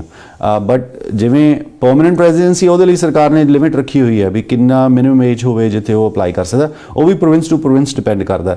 ਸੋ ਇਸੇ ਤਰ੍ਹਾਂ ਦਾ ਜਿਵੇਂ ਪ੍ਰੋਵਿੰਸ਼ੀਅਲ ਨੋਮਨੀ ਪ੍ਰੋਗਰਾਮ ਹੈ, PEI ਦੀ ਗੱਲ ਕਰ ਰਿਹਾ ਸੀ ਵੀ ਉੱਥੇ ਕੋਈ 6 ਮੰਥਸ ਆ ਕੇ ਕੰਮ ਕਰੇ ਫਾਰਮ ਵਰਕਰ, ਚਾਹੇ ਉਹ ਕੈਨੇਡਾ ਦੇ ਵਿੱਚ ਨੇ ਚਾਹੇ ਉਹ ਕਿਸੇ ਵੀ ਕੰਟਰੀ ਦੇ ਵਿੱਚ ਨੇ, ਉਹਨਾਂ ਨੇ ਪ੍ਰਿੰਸ ਐਡਵਰਡ ਆਈਲੈਂਡ ਆ ਕੇ 6 months as a farm worker ਕੰਮ ਕਰਨਾ। ਉਸ ਤੋਂ ਬਾਅਦ ਉਹ ਆਪਣੀ ਜਿਹੜੀ ਐਪਲੀਕੇਸ਼ਨ ਹੈ ਪੂਰੇ ਪਰਿਵਾਰ ਸਮੇਤ ਲਾ ਸਕਦੇ ਨੇ, ਪਰ BC 'ਚ ਨਹੀਂ ਲੱਗ ਸਕਦੀ ਜੇ ਤੁਸੀਂ ਬ੍ਰਿਟਿਸ਼ ਕੋਲੰਬੀਆ 'ਚ ਐਪਲੀਕੇਸ਼ਨ ਲਾਉਣੀ ਹੈ। ਹੁਣ ਪ੍ਰੋਵਿੰਸਿਸ ਦੇ ਵਿੱਚ ਸਭ ਤੋਂ ਬੜੀ ਦਿੱਕਤ ਇਹ ਸੀਗੀ ਵੀ ਪ੍ਰੋਵਿੰਸਿਸ ਦੇ ਵਿਦਿਨ ਵੀ ਜਿਹੜੀਆਂ ਮੇਜਰ ਸਿਟੀ ਸੀ ਉੱਥੇ ਜਿਹੜੀ ਡੈਂਸਿਟੀ ਸੀ ਉਹ ਵੱਧ ਰਹੀ ਸੀ ਫੋਰਨਰਸ ਦੀ, ਜਾਂ ਜਿਹੜੇ ਨਿਊ ਇਮੀਗ੍ਰੈਂਟਸ ਨੇ ਉਹ ਬਾਹਰ ਜਾਣਾ ਫਿਰ ਪਸੰਦ ਨਹੀਂ ਕਰ ਰਹੇ ਸੀ। ਇਸ ਲਈ ਉਹਨਾਂ ਨੂੰ ਮਿਊਨਿਸਪੈਲਿਟੀ ਪ੍ਰੋਗਰਾਮ ਜਿਹੜਾ ਲਾਂਚ ਕਰਨਾ ਪਿਆ, ਜਿਹੜਾ ਕਿ ਵੈਰੀ ਸ਼ਾਰਟਲੀ ਸਰਕਾਰ ਅਨਾਉਂਸ ਕਰਨ ਲੱਗੀ ਹੈ ਵਿਦਿਨ ਅ ਮੰਥ। ਸਵਰਨਪਾਲ ਧਾਲੀਵਾਲ ਪੁੱਛਣਾ ਚਾਹੁੰਦੇ ਆ ਕਿ ਜਿਹੜਾ ਇਨਵੈਸਟਰ ਪ੍ਰੋਗਰਾਮ ਹੈ BC ਦੇ ਵਿੱਚ, ਉਹਦੇ ਬਾਰੇ ਥੋੜਾ ਸਾਨੂੰ ਦੱਸੋ ਤੇ ਕੀ ਕੈਟਾਗਰੀ ਆ, ਅਸੀਂ ਕਿਵੇਂ ਉਹਦੇ ਬਾਰੇ ਜਾਣਕਾਰੀ ਲੈ ਸਕਦੇ? ਸੀ BC ਦੇ 2 ਡਿਫਰੈਂਟ ਕੈਟਾਗਰੀਜ਼ ਨੇ, ਜਿੱਥੇ ਇੱਕ ਬੇਸ ਇਨਵੈਸਟਰ ਹੈ ਜੀ, ਜਾਂ ਤੁਸੀਂ ਜਿਹੜਾ ਇਨਵੈਸਟਮੈਂਟ ਕਰਨੀ ਹੈ ਵਿਦਿਨ ਗ੍ਰੇਟਰ ਵੈਨਕੂਵਰ ਰੀਜਨ। ਨਾਓ ਇਹਦੇ ਵਿੱਚ ਜਿਹੜੀ ਦਿੱਕਤ ਹੈ ਪ੍ਰੋਗਰਾਮ ਦੇ ਵਿੱਚ, ਮੈਂ ਪਹਿਲਾਂ ਉਹਦੀ ਗੱਲ ਕਰਦਾ। ਜਦੋਂ ਵੀ ਤੁਸੀਂ ਐਪਲੀਕੇਸ਼ਨ ਕਰਨੀ ਹੈ, 2 ਤਰ੍ਹਾਂ ਦੀ 2 ਤਰੀਕੇ ਨਾਲ ਐਪਲੀਕੇਸ਼ਨ ਹੋ ਸਕਦੀ ਹੈ। ਇੱਕ ਤੁਸੀਂ ਜਿਹੜਾ ਕਿ ਨਵਾਂ ਬਿਜ਼ਨਸ ਜੇ ਤੁਸੀਂ ਐਸਟੈਬਲਿਸ਼ ਕਰਨਾ ਤਾਂ ਤੁਹਾਨੂੰ ਇੱਕ ਫਿਜ਼ੀਬਲ ਬਿਜ਼ਨਸ ਪਲਾਨ ਸਬਮਿਟ ਕਰਨਾ ਪਏਗਾ। ਇਸ ਤੋਂ ਇਲਾਵਾ ਤੁਹਾਨੂੰ ਪੁਆਇੰਟ ਸਿਸਟਮ ਜਿਹੜਾ, ਕਿਉਂਕਿ ਇੱਕ ਪੂਲ ਦੇ ਵਿੱਚ ਐਪਲੀਕੇਸ਼ਨ ਜਿਹੜੀ ਹੈ ਜਾਂਦੀ ਹੈ, ਕਿਉਂਕਿ ਨੰਬਰ ਆਫ ਜਿਹੜੇ ਇਨਵੈਸਟਰਸ ਨੇ BC ਦੇ ਵਿੱਚ ਇਨਵੈਸਟ ਕਰਨ ਲਈ ਉਹ ਹਾਇਰ ਨੇ, ਜਿੰਨੀਆਂ ਨੋਮੀਨੇਸ਼ਨ ਸਰਕਾਰ ਦੇ ਸਕਦੀ ਹੈ ਉਹਦੇ ਤੇ ਲਿਮਿਟ ਹੈ ਜਾਂ ਕੈਪ ਹੈ। ਸੋ ਇਸ ਕਰਕੇ ਜਿਹੜੀਆਂ ਨੇ ਪੂਲ ਦੇ ਵਿੱਚ ਐਪਲੀਕੇਸ਼ਨ ਜਾਂਦੀ ਹੈ, ਤਾਂ ਜਿਹੜੇ ਹਾਈਐਸਟ ਸਕੋਰਰ ਨੇ, ਪੁਆਇੰਟਸ ਦੇ ਸਕੋਰਰ ਨੇ, ਜਿਹੜੇ ਕਿ ਸਰਕਾਰ ਡਰਾਅ ਕਰਦੀ ਹੈ ਹਰ ਮਹੀਨੇ, ਤਾਂ ਫਿਰ ਉਹ ਐਪਲੀਕੇਸ਼ਨ ਜਿਹੜੀ ਆ ਪਿਕ ਕਰ ਲਈ ਜਾਂਦੀ ਹੈ। ਨਾਓ BC ਦੇ ਵਿੱਚ ਇਟਸੈਲਫ ਹੀ ਇਹੋ ਜਿਹੇ ਪ੍ਰੋਗਰਾਮਸ ਵੀ ਐਗਜ਼ਿਸਟ ਕਰਦੇ ਨੇ ਜਿੱਥੇ ਤੁਸੀਂ $100,000 ਜੇ ਤੁਸੀਂ ਕਿਸੇ ਦੂਰ ਵਾਲੇ ਏਰੀਏ ਦੇ ਵਿੱਚ, ਜਿਵੇਂ ਮੈਂ ਗੱਲ ਕਰ ਰਿਹਾ ਸੀ, ਕੋਈ ਜਿਹੜੀਆਂ ਮਿਊਨਿਸਪੈਲਿਟੀਜ਼ ਨੇ ਜਿੱਥੇ 1 ਲੱਖ ਤੋਂ ਜਿਹੜੀ ਉਹਨਾਂ ਦੀ ਪਾਪੂਲੇਸ਼ਨ ਉਹ ਘੱਟ ਹੈ, ਇਸ ਕਰਕੇ ਸਰਕਾਰ ਨੇ ਉਹਨਾਂ ਦੀ ਲਿਸਟ ਵੀ ਜਨਰੇਟ ਕੀਤੀ ਹੋਈ ਹੈ ਵੀ ਜਿਹੜੀਆਂ ਮਿਊਨਿਸਪੈਲਿਟੀਜ਼ ਜਾਂ ਜਿਹੜੀਆਂ ਸਿਟੀਜ਼ ਨੇ ਕਿੱਥੇ ਤੁਸੀਂ ਇਨਵੈਸਟਮੈਂਟ ਕਰਦੇ ਹੋ ਤਾਂ ਮਿਨੀਮਮ 100,000 ਦੀ ਇਨਵੈਸਟਮੈਂਟ ਕਰਕੇ ਤੁਸੀਂ ਇਮੀਗ੍ਰੇਸ਼ਨ ਜਿਹੜੀ ਉਹ ਲੈ ਸਕਦੇ ਹੋ। ਬਟ ਉਹ ਇੱਕ ਫਿਜ਼ੀਬਲ ਸਟੱਡੀ ਅਪਰੂਵ ਹੋਣ ਤੋਂ ਬਾਅਦ ਹੀ ਹੋ ਸਕਦਾ ਹੈ। ਜ਼ਿਆਦਾ ਬੈਟਰ ਹੁੰਦਾ ਹੈ ਜੇ ਐਪਲੀਕੇਸ਼ਨ ਜੇ ਤੁਸੀਂ ਕੋਈ ਐਗਜ਼ਿਸਟਿੰਗ ਬਿਜ਼ਨਸ ਐਕਵਾਇਰ ਕਰਦੇ ਹੋ, ਪਰ ਜੇ ਤੁਸੀਂ ਐਗਜ਼ਿਸਟਿੰਗ ਬਿਜ਼ਨਸ ਐਕਵਾਇਰ ਕਰਨਾ ਫਿਰ ਤੁਹਾਡੇ ਕੋਲ ਫੈਡਰਲ ਆਪਸ਼ਨਸ ਵੀ ਖੁੱਲ ਜਾਂਦੀਆਂ ਨੇ, ਕਿਉਂਕਿ ਜਿਹੜੇ ਪ੍ਰੋਵਿੰਸ਼ੀਅਲ ਪ੍ਰੋਗਰਾਮਸ ਨੇ ਉਹਦੇ ਤੇ ਸਭ ਤੋਂ ਬੜੀ ਪ੍ਰੋਬਲਮ ਜਿਹੜੀ ਹੈਗੀ ਆ ਉਹ ਡਿਲੇਜ਼ ਹੈ। ਜੇ ਐਪਲੀਕੇਸ਼ਨ ਡਿਲੇਡ ਹੈ ਤੁਹਾਡੀ, ਤਾਂ ਫਿਰ ਤੁਹਾਡੇ ਕੋਲ ਪੈਰਲਲ ਇੱਕ ਆਪਸ਼ਨ ਹੈ ਵੀ ਜਿੱਥੇ ਤੁਸੀਂ ਵਿਦਿਨ ਨੋ ਟਾਈਮ ਜਿਹੜੀ ਆਪਣੀ ਐਪਲੀਕੇਸ਼ਨ ਅਪਰੂਵਲ ਲੈ ਸਕਦੇ ਹੋ ਔਰ ਇਮੀਗ੍ਰੇਸ਼ਨ ਵੀ ਹਾਸਲ ਕਰ ਸਕਦੇ ਹੋ। ਜਿਵੇਂ ਓਨਰ ਆਪਰੇਟਰ ਸਟਰੀਮ ਹੈ, ਫੈਡਰਲ ਪ੍ਰੋਗਰਾਮ ਹੈ, ਬਹੁਤ ਫਾਸਟ ਤਰੀਕੇ ਨਾਲ ਐਪਲੀਕੇਸ਼ਨ ਜਿਹੜੀ ਪ੍ਰੋਸੈਸ ਹੁੰਦੀ ਹੈ ਫੈਡਰਲ ਸਰਕਾਰ ਉਹਨੂੰ ਪ੍ਰੋਸੈਸ ਕਰਦੀ ਹੈ ਤਾਂ ਫਿਰ ਤੁਹਾਡੇ ਕੋਲ ਉਹ ਚੋਇਸਿਸ ਜਾਂ ਤੁਹਾਨੂੰ ਉਹ ਚੋਇਸਿਸ ਦਾ ਪਤਾ ਹੋਣਾ ਬਹੁਤ ਜ਼ਰੂਰੀ ਹੈ। ਇਸੇ ਕਰਕੇ ਮੈਂ ਇਹ ਕਹਿਣਾ ਹੁੰਦਾ ਵੀ ਸਭ ਤੋਂ ਸਿੰਪਲ ਤਰੀਕਾ ਹੁੰਦਾ ਵੀ ਜਿਵੇਂ ਸਾਡੇ ਆਫਿਸ ਨੂੰ ਕੰਟੈਕਟ ਕਰ ਸਕਦੇ ਹੋ, ਆਪਣੀ ਅਸੈਸਮੈਂਟ ਜਿਹੜੀ ਹੈ ਫ੍ਰੀ ਆਫ ਕਾਸਟ ਕਰਾ ਸਕਦੇ ਹੋ, ਤਾਂ ਤੁਹਾਨੂੰ ਉਹਨਾਂ 80 ਆਪਸ਼ਨਸ ਦੇ ਵਿੱਚੋਂ ਇਹ ਐਟਲੀਸਟ ਪਤਾ ਹੋਊਗਾ ਵੀ ਮੇਰੇ ਲਈ ਬੈਸਟ ਆਪਸ਼ਨਸ ਕਿਹੜੀਆਂ ਨੇ ਔਰ ਸੂਟੇਬਲ ਆਪਸ਼ਨਸ ਕਿਹੜੀਆਂ ਨੇ, ਔਰ ਸਪੈਸ਼ਲੀ ਜਿਵੇਂ ਮੈਂ ਜ਼ਿਕਰ ਕੀਤਾ ਸੀ ਵੀ ਉਹਦੇ ਕਾਸਟ ਕੀ ਇਨਵੋਲਵ ਹੈ, ਰਿਸਕ ਕੀ ਇਨਵੋਲਵ ਹੈ ਐਪਲੀਕੇਸ਼ਨ ਦੇ ਉੱਤੇ, ਔਰ ਸਭ ਤੋਂ ਜ਼ਰੂਰੀ ਗੱਲ ਹੈ ਜਿਹੜਾ ਪ੍ਰੋਸੈਸਿੰਗ ਟਾਈਮ ਹੈ ਉਹ ਕਿੰਨਾ ਕੁ ਇਨਵੋਲਵ ਹੈ ਜੀ। ਅੱਗੇ ਦਲਜੀਤ ਧਾਲੀਵਾਲ, ਇੱਕ ਉਹਨਾਂ ਦੇ ਆਪਾਂ ਕਹਿ ਸਕਦੇ ਹਾਂ ਕਿ ਮੰਦਭਾਗੀ ਘਟਨਾ ਵਾਪਰ ਗਈ ਹੈ ਪਰਿਵਾਰ ਦੇ ਵਿੱਚ। ਉਹਨਾਂ ਦਾ ਕਜ਼ਨ ਬ੍ਰਦਰ 40 ਕੁ ਵਰਿਆਂ ਦਾ ਸੀ, ਵਰਕ ਪਰਮਿਟ ਤੇ ਆਇਆ ਸੀ, ਐਕਸਪਾਇਰ ਹੋ ਗਿਆ। ਉਹਦੀ ਸਾਰਾ ਪਰਿਵਾਰਕ ਮੈਂਬਰ ਪੰਜਾਬ ਦੇ ਵਿੱਚ ਨੇ ਜੀ, ਉਹਦੇ ਬੱਚੇ ਵੀ ਪੰਜਾਬ ਦੇ ਵਿੱਚ ਨੇ। ਉਹ ਕਹਿੰਦੇ ਉਹਦੇ ਫਿਊਨਰਲ ਤੇ ਜੇਕਰ ਅਸੀਂ ਅਪਲਾਈ ਇਸ ਵਕਤ ਕਰ ਦਈਏ ਕਿ ਉਹਨਾਂ ਨੂੰ ਵੀਜ਼ਾ ਮਿਲ ਸਕਦਾ, ਕਿਉਂਕਿ ਮੇਰੇ ਤੋਂ ਬਗੈਰ ਮੈਂ ਵੀ ਕਜ਼ਨ ਸਿਸਟਰਾਂ, ਬਾਕੀ ਸਾਰੀ ਇਮੀਡੀਏਟ ਫੈਮਿਲੀ ਇਸ ਵਕਤ ਪੰਜਾਬ ਦੇ ਵਿੱਚ ਹੈ ਜੀ। ਇਸ ਤਰ੍ਹਾਂ ਦੇ ਕੇਸਿਸ ਦੇ ਵਿੱਚ ਵੀਜ਼ਾ ਲੱਗ ਜਾਂਦਾ ਹੈ? ਬਿਲਕੁਲ, ਇਹ ਹਾਈਐਸਟ ਕੰਪੈਸ਼ਨ ਦਾ ਕੇਸ ਹੈ ਜੀ। ਸਰਕਾਰ ਵੀਜ਼ਾ ਦਿੰਦੀ ਹੈ, but at the same time ਇਹ ਜ਼ਰੂਰੀ ਹੈ ਵੀ ਉਹਨਾਂ ਦੇ ਜਿਹੜੇ ਇਮੀਡੀਏਟ ਫੈਮਿਲੀ ਮੈਂਬਰਸ ਨੇ ਉਹ ਅਪਲਾਈ ਕਰਨ। ਜੇ ਬਹੁਤ ਐਕਸਟੈਂਡਡ ਫੈਮਿਲੀ ਅਪਲਾਈ ਕਰਦੀ ਹੈ ਤਾਂ ਫਿਰ ਕੁਛ ਚੀਜ਼ਾਂ ਫਿਰ ਵੀ ਵਾਚ ਰੱਖੀਆਂ ਜਾਂਦੀਆਂ ਨੇ, ਬਟ ਇਹਨਾਂ ਕੇਸਿਸ ਦੇ ਵਿੱਚ ਜਿਹੜਾ ਵੀਜ਼ਾ ਲੈਣਾ ਸਰਕਾਰ ਜਿਵੇਂ ਹਾਈਐਸਟ ਕੰਪੈਸ਼ਨ ਰੱਖਦੀ ਹੈ ਔਰ ਵੀਜ਼ਾ ਜਿਹੜਾ ਦਿੰਦੀ ਹੈ ਜੀ। ਅਗਲਾ ਸਵਾਲ ਹੈ ਜਰਨੈਲ ਸਿੰਘ ਹੋਰਾਂ ਦਾ, ਕੰਸਟਰਕਸ਼ਨ ਦੇ LMIA ਬਾਰੇ ਪੁੱਛ ਰਹੇ ਨੇ ਕਿ ਇਸ ਵਕਤ ਫਾਈਲਸ ਉਹ ਲੱਗ ਰਹੀਆਂ ਨੇ ਜਾਂ ਨਹੀਂ ਜੀ? ਬਿਲਕੁਲ ਭਾਈ ਜੀ, LMIAs ਦੀਆਂ ਫਾਈਲਸ ਲੱਗ ਰਹੀਆਂ ਨੇ, ਕੰਸਟਰਕਸ਼ਨ ਹੈ ਚਾਹੇ ਤੁਹਾਡੀ ਇੰਡਸਟਰੀ ਲੱਗ ਰਹੀਆਂ ਨੇ, ਬਟ ਇਹਦੇ ਵਿੱਚ ਜਿਹੜੀ ਸਰਕਾਰ ਨੇ ਚੇਂਜ ਕੀਤੀ ਹੈ ਸਭ ਤੋਂ ਇੰਪੋਰਟੈਂਟ ਕੋਵਿਡ ਕਰਕੇ ਉਹ ਕੀਤੀ ਹੈ, ਬਿਕਾਜ਼ ਹੁਣ ਕੈਨੇਡਾ ਦਾ ਜਿਹੜਾ ਅਨਐਮਪਲੋਇਮੈਂਟ ਹੈ ਨੇਸ਼ਨ ਵਾਈਡ ਉਹ 6% ਤੋਂ ਹਾਇਰ ਹੋ ਗਿਆ। ਜਦੋਂ ਵੀ ਕੈਨੇਡਾ ਦਾ ਕਿਤੇ ਵੀ ਜਿਹੜਾ ਅਨਐਮਪਲੋਇਮੈਂਟ ਰੇਟ ਹੈ 6% ਤੋਂ ਵੱਧ ਜਾਂਦਾ ਹੈ ਤਾਂ ਫਿਰ ਜਿਹੜੀ LMIA ਦੀ ਪ੍ਰੋਸੈਸਿੰਗ ਹੈ ਉਹ ਬਿਲਕੁਲ ਤਬਦੀਲ ਹੋ ਜਾਂਦੀ ਹੈ। ਕੁਝ ਰਿਸਟ੍ਰਿਕਸ਼ਨਸ ਵੀ ਲੱਗਦੀਆਂ ਨੇ, ਈਵਨ ਦੋ ਕੰਸਟਰਕਸ਼ਨ ਤੇ ਉਹ ਰਿਸਟ੍ਰਿਕਸ਼ਨਸ ਨਹੀਂ ਐਗਜ਼ਿਸਟ ਕਰਦੀਆਂ, ਕਈ ਕੈਟਾਗਰੀਜ਼ ਤੇ ਉਹ ਕਰਦੀਆਂ ਨੇ, ਬਟ ਸਰਕਾਰ ਨੇ ਕੀ ਕੀਤਾ ਹੁਣ ਡਿਵਾਈਡ ਕੀਤਾ। ਇੱਕ ਹੈਗੀਆਂ ਜਿਹੜੀਆਂ ਐਕਸਪੀਡਾਈਟਡ LMIAs ਨੇ, ਜਿਵੇਂ ਫਾਰਮ ਹੋ ਗਿਆ ਫॉर ਐਗਜ਼ਾਮਪਲ, ਕਿਸੇ ਨੇ ਫਾਰਮ ਵਰਕਰ ਨੂੰ ਬੁਲਾਉਣਾ ਹੈ, ਉਹ ਫਾਰਮ ਇੱਥੇ ਓਨ ਕਰਦੇ ਨੇ ਕੈਨੇਡਾ ਦੇ ਵਿੱਚ, ਜਾਂ ਗ੍ਰੀਨ ਹਾਊਸ ਓਨ ਕਰਦੇ ਨੇ, ਜਾਂ ਕਿਸੇ ਕਿਸਮ ਦਾ ਪ੍ਰੋਸੈਸਿੰਗ ਪਲਾਂਟ ਉਹਨਾਂ ਕੋਲ ਹੈਗਾ, ਐਗਰੀਕਲਚਰ ਬੇਸਡ ਪ੍ਰੋਸੈਸਿੰਗ ਉਹ ਕਰਦੇ ਨੇ, ਤਾਂ ਫਿਰ ਉਹਨਾਂ ਦੀ ਅਪਰੂਵਲ ਸਰਕਾਰ ਬਿਨਾਂ ਐਡਵਰਟਾਈਜ਼ਮੈਂਟ ਤੋਂ 6 ਦਿਨਾਂ ਦੇ ਵਿੱਚ ਦੇ ਰਹੀ ਹੈ, 5 to 6 days। ਇੰਨੀ ਐਕਸਪੀਡਾਈਟਡ ਹੈ ਵਿਦਆਊਟ ਇੰਟਰਵਿਊ। ਜੇ ਤੁਹਾਡੀ ਐਪਲੀਕੇਸ਼ਨ ਦੇ ਵਿੱਚ ਕਿਸੇ ਕਿਸਮ ਦੀ incomplete information, of course officer ਤੁਹਾਨੂੰ ਕਾਲ ਵੀ ਕਰ ਸਕਦਾ, I am not saying that, but ਇਹਨਾਂ ਐਪਲੀਕੇਸ਼ਨਸ ਦਾ ਜਿਹੜਾ ਡਿਸੀਜਨ ਹੈ, ਜਿਵੇਂ ਅਸੀਂ ਡੇ ਟੂ ਡੇ ਬੇਸਿਸ ਤੇ ਫਾਈਲ ਕਰਦੇ ਹਾਂ ਐਪਲੀਕੇਸ਼ਨ, ਤਾਂ within 5 to 6 days without interview ਤੁਹਾਨੂੰ ਅਪਰੂਵਲ ਜਿਹੜੀ ਹੈ ਉਹ ਦਿੱਤੀ ਜਾਂਦੀ ਹੈ। ਇਸੇ ਤਰ੍ਹਾਂ ਜਿਹੜੇ ਕੰਸਟਰਕਸ਼ਨ ਇੰਡਸਟਰੀ ਨੂੰ ਬਿਲੋਂਗ ਕਰਦੇ ਨੇ ਉਹਦੇ ਵਿੱਚ ਵੀ ਲਿਸਟ ਹੈ ਜਿਹੜੀਆਂ ਆਕੂਪੇਸ਼ਨ ਅੰਡਰ ਪ੍ਰੈਸ਼ਰ ਹੈ। ਜੇ ਤੁਸੀਂ ਉਹਨਾਂ ਵਿੱਚ ਅਪਲਾਈ ਕਰਦੇ ਹੋ ਤਾਂ ਬਿਲਕੁਲ ਤੁਹਾਡੀ ਐਪਲੀਕੇਸ਼ਨ ਜਿਹੜੀ ਹੈ ਉਹ ਜਲਦੀ ਪ੍ਰੋਸੈਸ ਹੋਏਗੀ। ਅਦਰਵਾਈਜ਼ ਜਿਹੜਾ ਸਟੈਂਡਰਡ ਪ੍ਰੋਸੈਸਿੰਗ ਟਾਈਮ ਹੈ ਸਰਕਾਰ ਦਾ 8 weeks, ਜਿਹੜਾ ਕਿ ਮੈਂ ਕਹੂੰਗਾ ਹੁਣ ਜ਼ਿਆਦਾ ਹੈ, 8 weeks ਪ੍ਰੈਕਟੀਕਲੀ ਫਿਜ਼ੀਬਲ ਨਹੀਂ ਹੈ, ਤਾਂ ਫਿਰ ਉਹ ਐਪਲੀਕੇਸ਼ਨ ਜਿਹੜੀ ਉਹ ਕਰੀ ਜਾ ਸਕਦੀ ਹੈ। ਬਿਲਕੁਲ ਸਾਡੇ ਆਫਿਸ ਵੀ ਕੰਟੈਕਟ ਕਰਕੇ ਚੈੱਕ ਕੀਤਾ ਜਾ ਸਕਦਾ ਵੀ ਉਹ ਕਿੰਨੀਆਂ ਪੋਜੀਸ਼ਨਸ ਲਈ ਸਪਾਂਸਰ ਕਰ ਰਹੇ ਨੇ, ਕਿ ਉਹ ਐਲੀਜੀਬਲ ਨੇ ਜਾਂ ਨਹੀਂ ਹੈਗੇ। ਅਜੀਤ ਸਿੰਘ ਹੋਰੀ ਪੁੱਛ ਰਹੇ ਨੇ ਕਿ ਅਸੀਂ ਕੈਨੇਡਾ ਦੇ ਵਿੱਚ ਸੁਪਰ ਵੀਜ਼ੇ ਤੇ ਹਾਂ ਜੀ, ਕੀ ਅਸੀਂ PR ਲਈ ਅਪਲਾਈ ਕਰ ਸਕਦੇ ਹਾਂ? ਜੀ ਬਿਲਕੁਲ, ਉਹ ਡਿਪੈਂਡ ਕਰੇਗਾ, ਜਿਵੇਂ ਮੈਂ ਜ਼ਿਕਰ ਕੀਤਾ ਸੀ ਵੀ ਉਹਨਾਂ ਦੀ ਅਸੈਸਮੈਂਟ ਕਰਨ ਤੋਂ ਬਾਅਦ ਪਿੱਛੇ ਉਹਨਾਂ ਦਾ ਟੇਕ ਕੇਅਰ ਕਰਨ ਵਾਲੇ ਕੋਈ ਹੈ ਜਾਂ ਨਹੀਂ ਹੈ, ਕਿਉਂਕਿ ਆਊਟਸਾਈਡ ਕੈਨੇਡਾ ਜਿਹੜੀ ਸਪਾਂਸਰਸ਼ਿਪ ਹੈ ਉਹ ਬੰਦ ਹੈ, ਹਾਲੇ ਐਪਲੀਕੇਸ਼ਨ ਨਹੀਂ ਲਈ ਜਾ ਰਹੀਆਂ। ਬਟ ਜੇ ਉਹਨਾਂ ਦੇ ਫੈਮਿਲੀ ਮੈਂਬਰਸ ਕੈਨੇਡਾ ਦੇ ਵਿੱਚ ਹੈਗੇ, ਜਿਵੇਂ ਕਿ ਸਨ ਹੋ ਗਿਆ ਜਾਂ ਡਾਟਰ ਹੈਗੇ ਉਹਨਾਂ ਦੇ ਕੈਨੇਡਾ ਦੇ ਵਿੱਚ ਔਰ ਸਿਟੀਜ਼ਨ ਜਾਂ PR ਨੇ, ਤਾਂ ਫਿਰ ਉਹ HNC ਐਪਲੀਕੇਸ਼ਨ ਬਾਰੇ ਵੀ ਕੰਸੀਡਰ ਕਰ ਸਕਦੇ ਨੇ। ਤਾਂ ਫਿਰ ਉਹਨਾਂ ਲਈ ਮੈਂ ਰਿਕੁਐਸਟ ਕਰੂੰਗਾ ਜੇ ਉਹ ਸਾਡੇ ਆਫਿਸ ਨੂੰ ਕੰਟੈਕਟ ਕਰ ਲੈਣ ਤਾਂ ਬਿਲਕੁਲ ਅਪਾਇੰਟਮੈਂਟ ਬਣਾ ਕੇ ਅਸੀਂ ਫ੍ਰੀ ਆਫ ਕਾਸਟ ਅਸੈਸਮੈਂਟ ਕਰ ਸਕਦੇ ਹਾਂ, ਜਿਹਦੇ ਵਿੱਚ ਜਿਹੜੀ ਉਹਨਾਂ ਦੀ ਡਿਟੇਲ ਇਨਫੋਰਮੇਸ਼ਨ ਮਿਲ ਸਕਦੀ ਹੈ ਵੀ ਉਹ ਕੁਆਲੀਫਾਈ ਕਰਦੇ ਨੇ ਜਾਂ ਨਹੀਂ ਕਰਦੇ। AIPP ਪ੍ਰੋਗਰਾਮ ਕੀ ਹੈ ਜਿਹਦੇ ਬਾਰੇ ਪੁੱਛਿਆ ਜਾ ਰਿਹਾ ਜੀ? ਇਹ ਮੈਂ ਤੁਹਾਡੇ ਤੋਂ AIPP ਕੋਈ ਪ੍ਰੋਗਰਾਮ ਹੈ, ਆਈ ਥਿੰਕ ਐਟਲਾਂਟਿਕ ਇਮੀਗ੍ਰੇਸ਼ਨ ਕੋਈ ਪਾਇਲਟ ਪ੍ਰੋਗਰਾਮ ਹੈ, ਇਹ ਕੀ ਹੈ ਜੀ?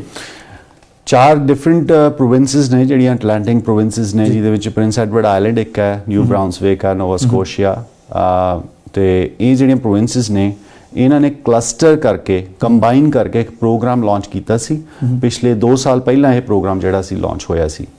ਇਹ ਪ੍ਰੋਗਰਾਮ ਪਪੂਲਰ ਬਹੁਤ ਹੈ ਬਿਕਾਜ਼ ਇਹਦੀਆਂ ਜਿਹੜੀਆਂ ਪ੍ਰੀ ਰਿਕੁਇਜ਼ਿਟਸ ਨੇ ਫॉर ਅ ਫੋਰਨ ਨੈਸ਼ਨਲ ਬਹੁਤ ਘੱਟ ਰੱਖੀਆਂ ਹੋਈਆਂ ਨੇ, ਜਿਹਦੇ ਵਿੱਚ ਤੁਸੀਂ NOC C ਜਾਂ D ਦੀ ਜਿਹੜੀ ਆਕੂਪੇਸ਼ਨ ਹੈ ਉਹ ਵੀ ਐਲੀਜੀਬਲ ਹੈ। ਬਟ ਇਹਦੀ ਸਭ ਤੋਂ ਬੜੀ ਡਿਸਐਡਵਾਂਟੇਜ ਇਹ ਪ੍ਰੋਗਰਾਮ ਦੀ ਇਹ ਹੈਗੀ ਵੀ ਇੰਡੀਵਿਜੂਅਲ ਜਿਹੜੀ ਐਪਲੀਕੇਸ਼ਨ ਹੈ ਇਹ EMPLOYE ਡਰਿਵਨ ਪ੍ਰੋਸੈਸ ਹੈ, ਮੀਨਿੰਗ ਉਸ ਇੰਡੀਵਿਜੂਅਲ ਦੇ ਜਿਹੜਾ ਫੋਰਨ ਨੈਸ਼ਨਲ ਜੇ ਉਸ ਪ੍ਰੋਵਿੰਸ ਦੇ ਵਿੱਚ ਅਪਲਾਈ ਕਰਨਾ ਚਾਹੁੰਦਾ ਤਾਂ ਉਹਨਾਂ ਕੋਲ ਇੱਕ ਜੌਬ ਆਫਰ ਹੋਣੀ ਲਾਜ਼ਮੀ ਹੈ। ਉਹਨਾਂ 4 ਜਿਹੜੀਆਂ ਪ੍ਰੋਵਿੰਸਿਸ ਦਾ ਕਲਸਟਰ ਹੈ ਉਹਨਾਂ ਵਿੱਚੋਂ ਕੋਈ ਵੀ ਇੰਪਲੋਇਰ ਜਿਹੜਾ ਹੈਗਾ ਐਪਲੀਕੇਸ਼ਨ ਕਰਦਾ। ਨਾਓ ਇਹ ਐਪਲੀਕੇਸ਼ਨ ਕਰਨ ਦੇ ਲਈ ਸਭ ਤੋਂ ਪਹਿਲਾਂ ਇੰਪਲੋਇਰ ਨੂੰ ਇੰਡੋਰਸਮੈਂਟ ਲੈਟਰ ਹਾਸਲ ਕਰਨੀ ਪੈਂਦੀ ਹੈ ਔਰ ਸਭ ਤੋਂ ਜ਼ਰੂਰੀ ਜਿਹੜਾ ਹੈਗਾ ਸੈਟਲਮੈਂਟ ਪ੍ਰੋਗਰਾਮ ਦੇਣਾ ਪੈਂਦਾ ਹੈ।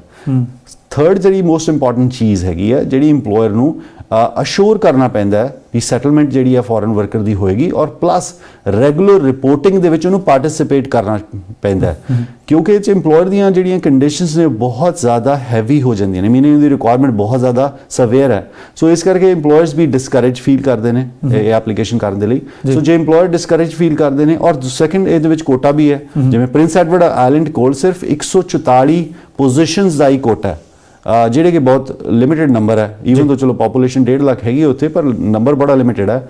ਸੋ ਇਸ ਕਰਕੇ ਜਿਹੜਾ ਪ੍ਰੋਗਰਾਮ ਬਹੁਤ ਵਧੀਆ ਜਦ ਤੁਸੀਂ ਪੜ੍ਹਦੇ ਹੋ ਪਰ ਜਦੋਂ ਤੁਸੀਂ ਐਪਲੀਕੇਸ਼ਨ ਦਾਇਰ ਕਰਨੀ ਹੈ ਤੇ ਇਹਦੀ ਰਿਕੁਆਇਰਮੈਂਟਸ ਕਾਫੀ ਸਟ੍ਰਿੰਜੈਂਟ ਹੈਗੀਆਂ ਪਰ ਇਹਨਾਂ ਤੋਂ ਬੈਟਰ ਆਪਸ਼ਨਸ ਹੈਗੀਆਂ ਜੇ ਤੁਸੀਂ ਅਪਲਾਈ ਕਰਨਾ ਹੋਵੇ। ਲੱਕੀ ਸਿੰਘ ਪੁੱਛ ਰਹੇ ਨੇ, ਕਹਿੰਦੇ ਵਰਕ ਪਰਮਿਟ ਵਾਸਤੇ ਕੀ ਇੰਡੀਆ ਤੋਂ ਅਪਲਾਈ ਕੀਤਾ ਜਾ ਸਕਦਾ, ਕੀ ਫਾਈਲਸ ਲਈਆਂ ਜਾ ਸਕਦੀਆਂ ਨੇ, ਜੇ ਲਈਆਂ ਜਾ ਸਕਦੀਆਂ ਨੇ ਤਾਂ ਕਿਵੇਂ ਸਬਮਿਟ ਕੀਤੀਆਂ ਜਾ ਸਕਦੀਆਂ ਨੇ? ਬਿਲਕੁਲ ਆਨਲਾਈਨ ਬਾਈ ਜੀ ਐਪਲੀਕੇਸ਼ਨ ਹੋਏਗੀ, ਜਿਹੜਾ ਸਰਕਾਰ ਨੇ ਹੁਣ ਪੋਰਟਲ ਖੋਲ੍ਹਿਆ ਹੋਇਆ ਕਿਉਂਕਿ ਉੱਥੇ ਜਿਹੜੇ VFS ਜਾਂ ਵੀਜ਼ਾ ਐਪਲੀਕੇਸ਼ਨ ਸੈਂਟਰਸ ਨੇ ਉਹ ਬੰਦ ਨੇ।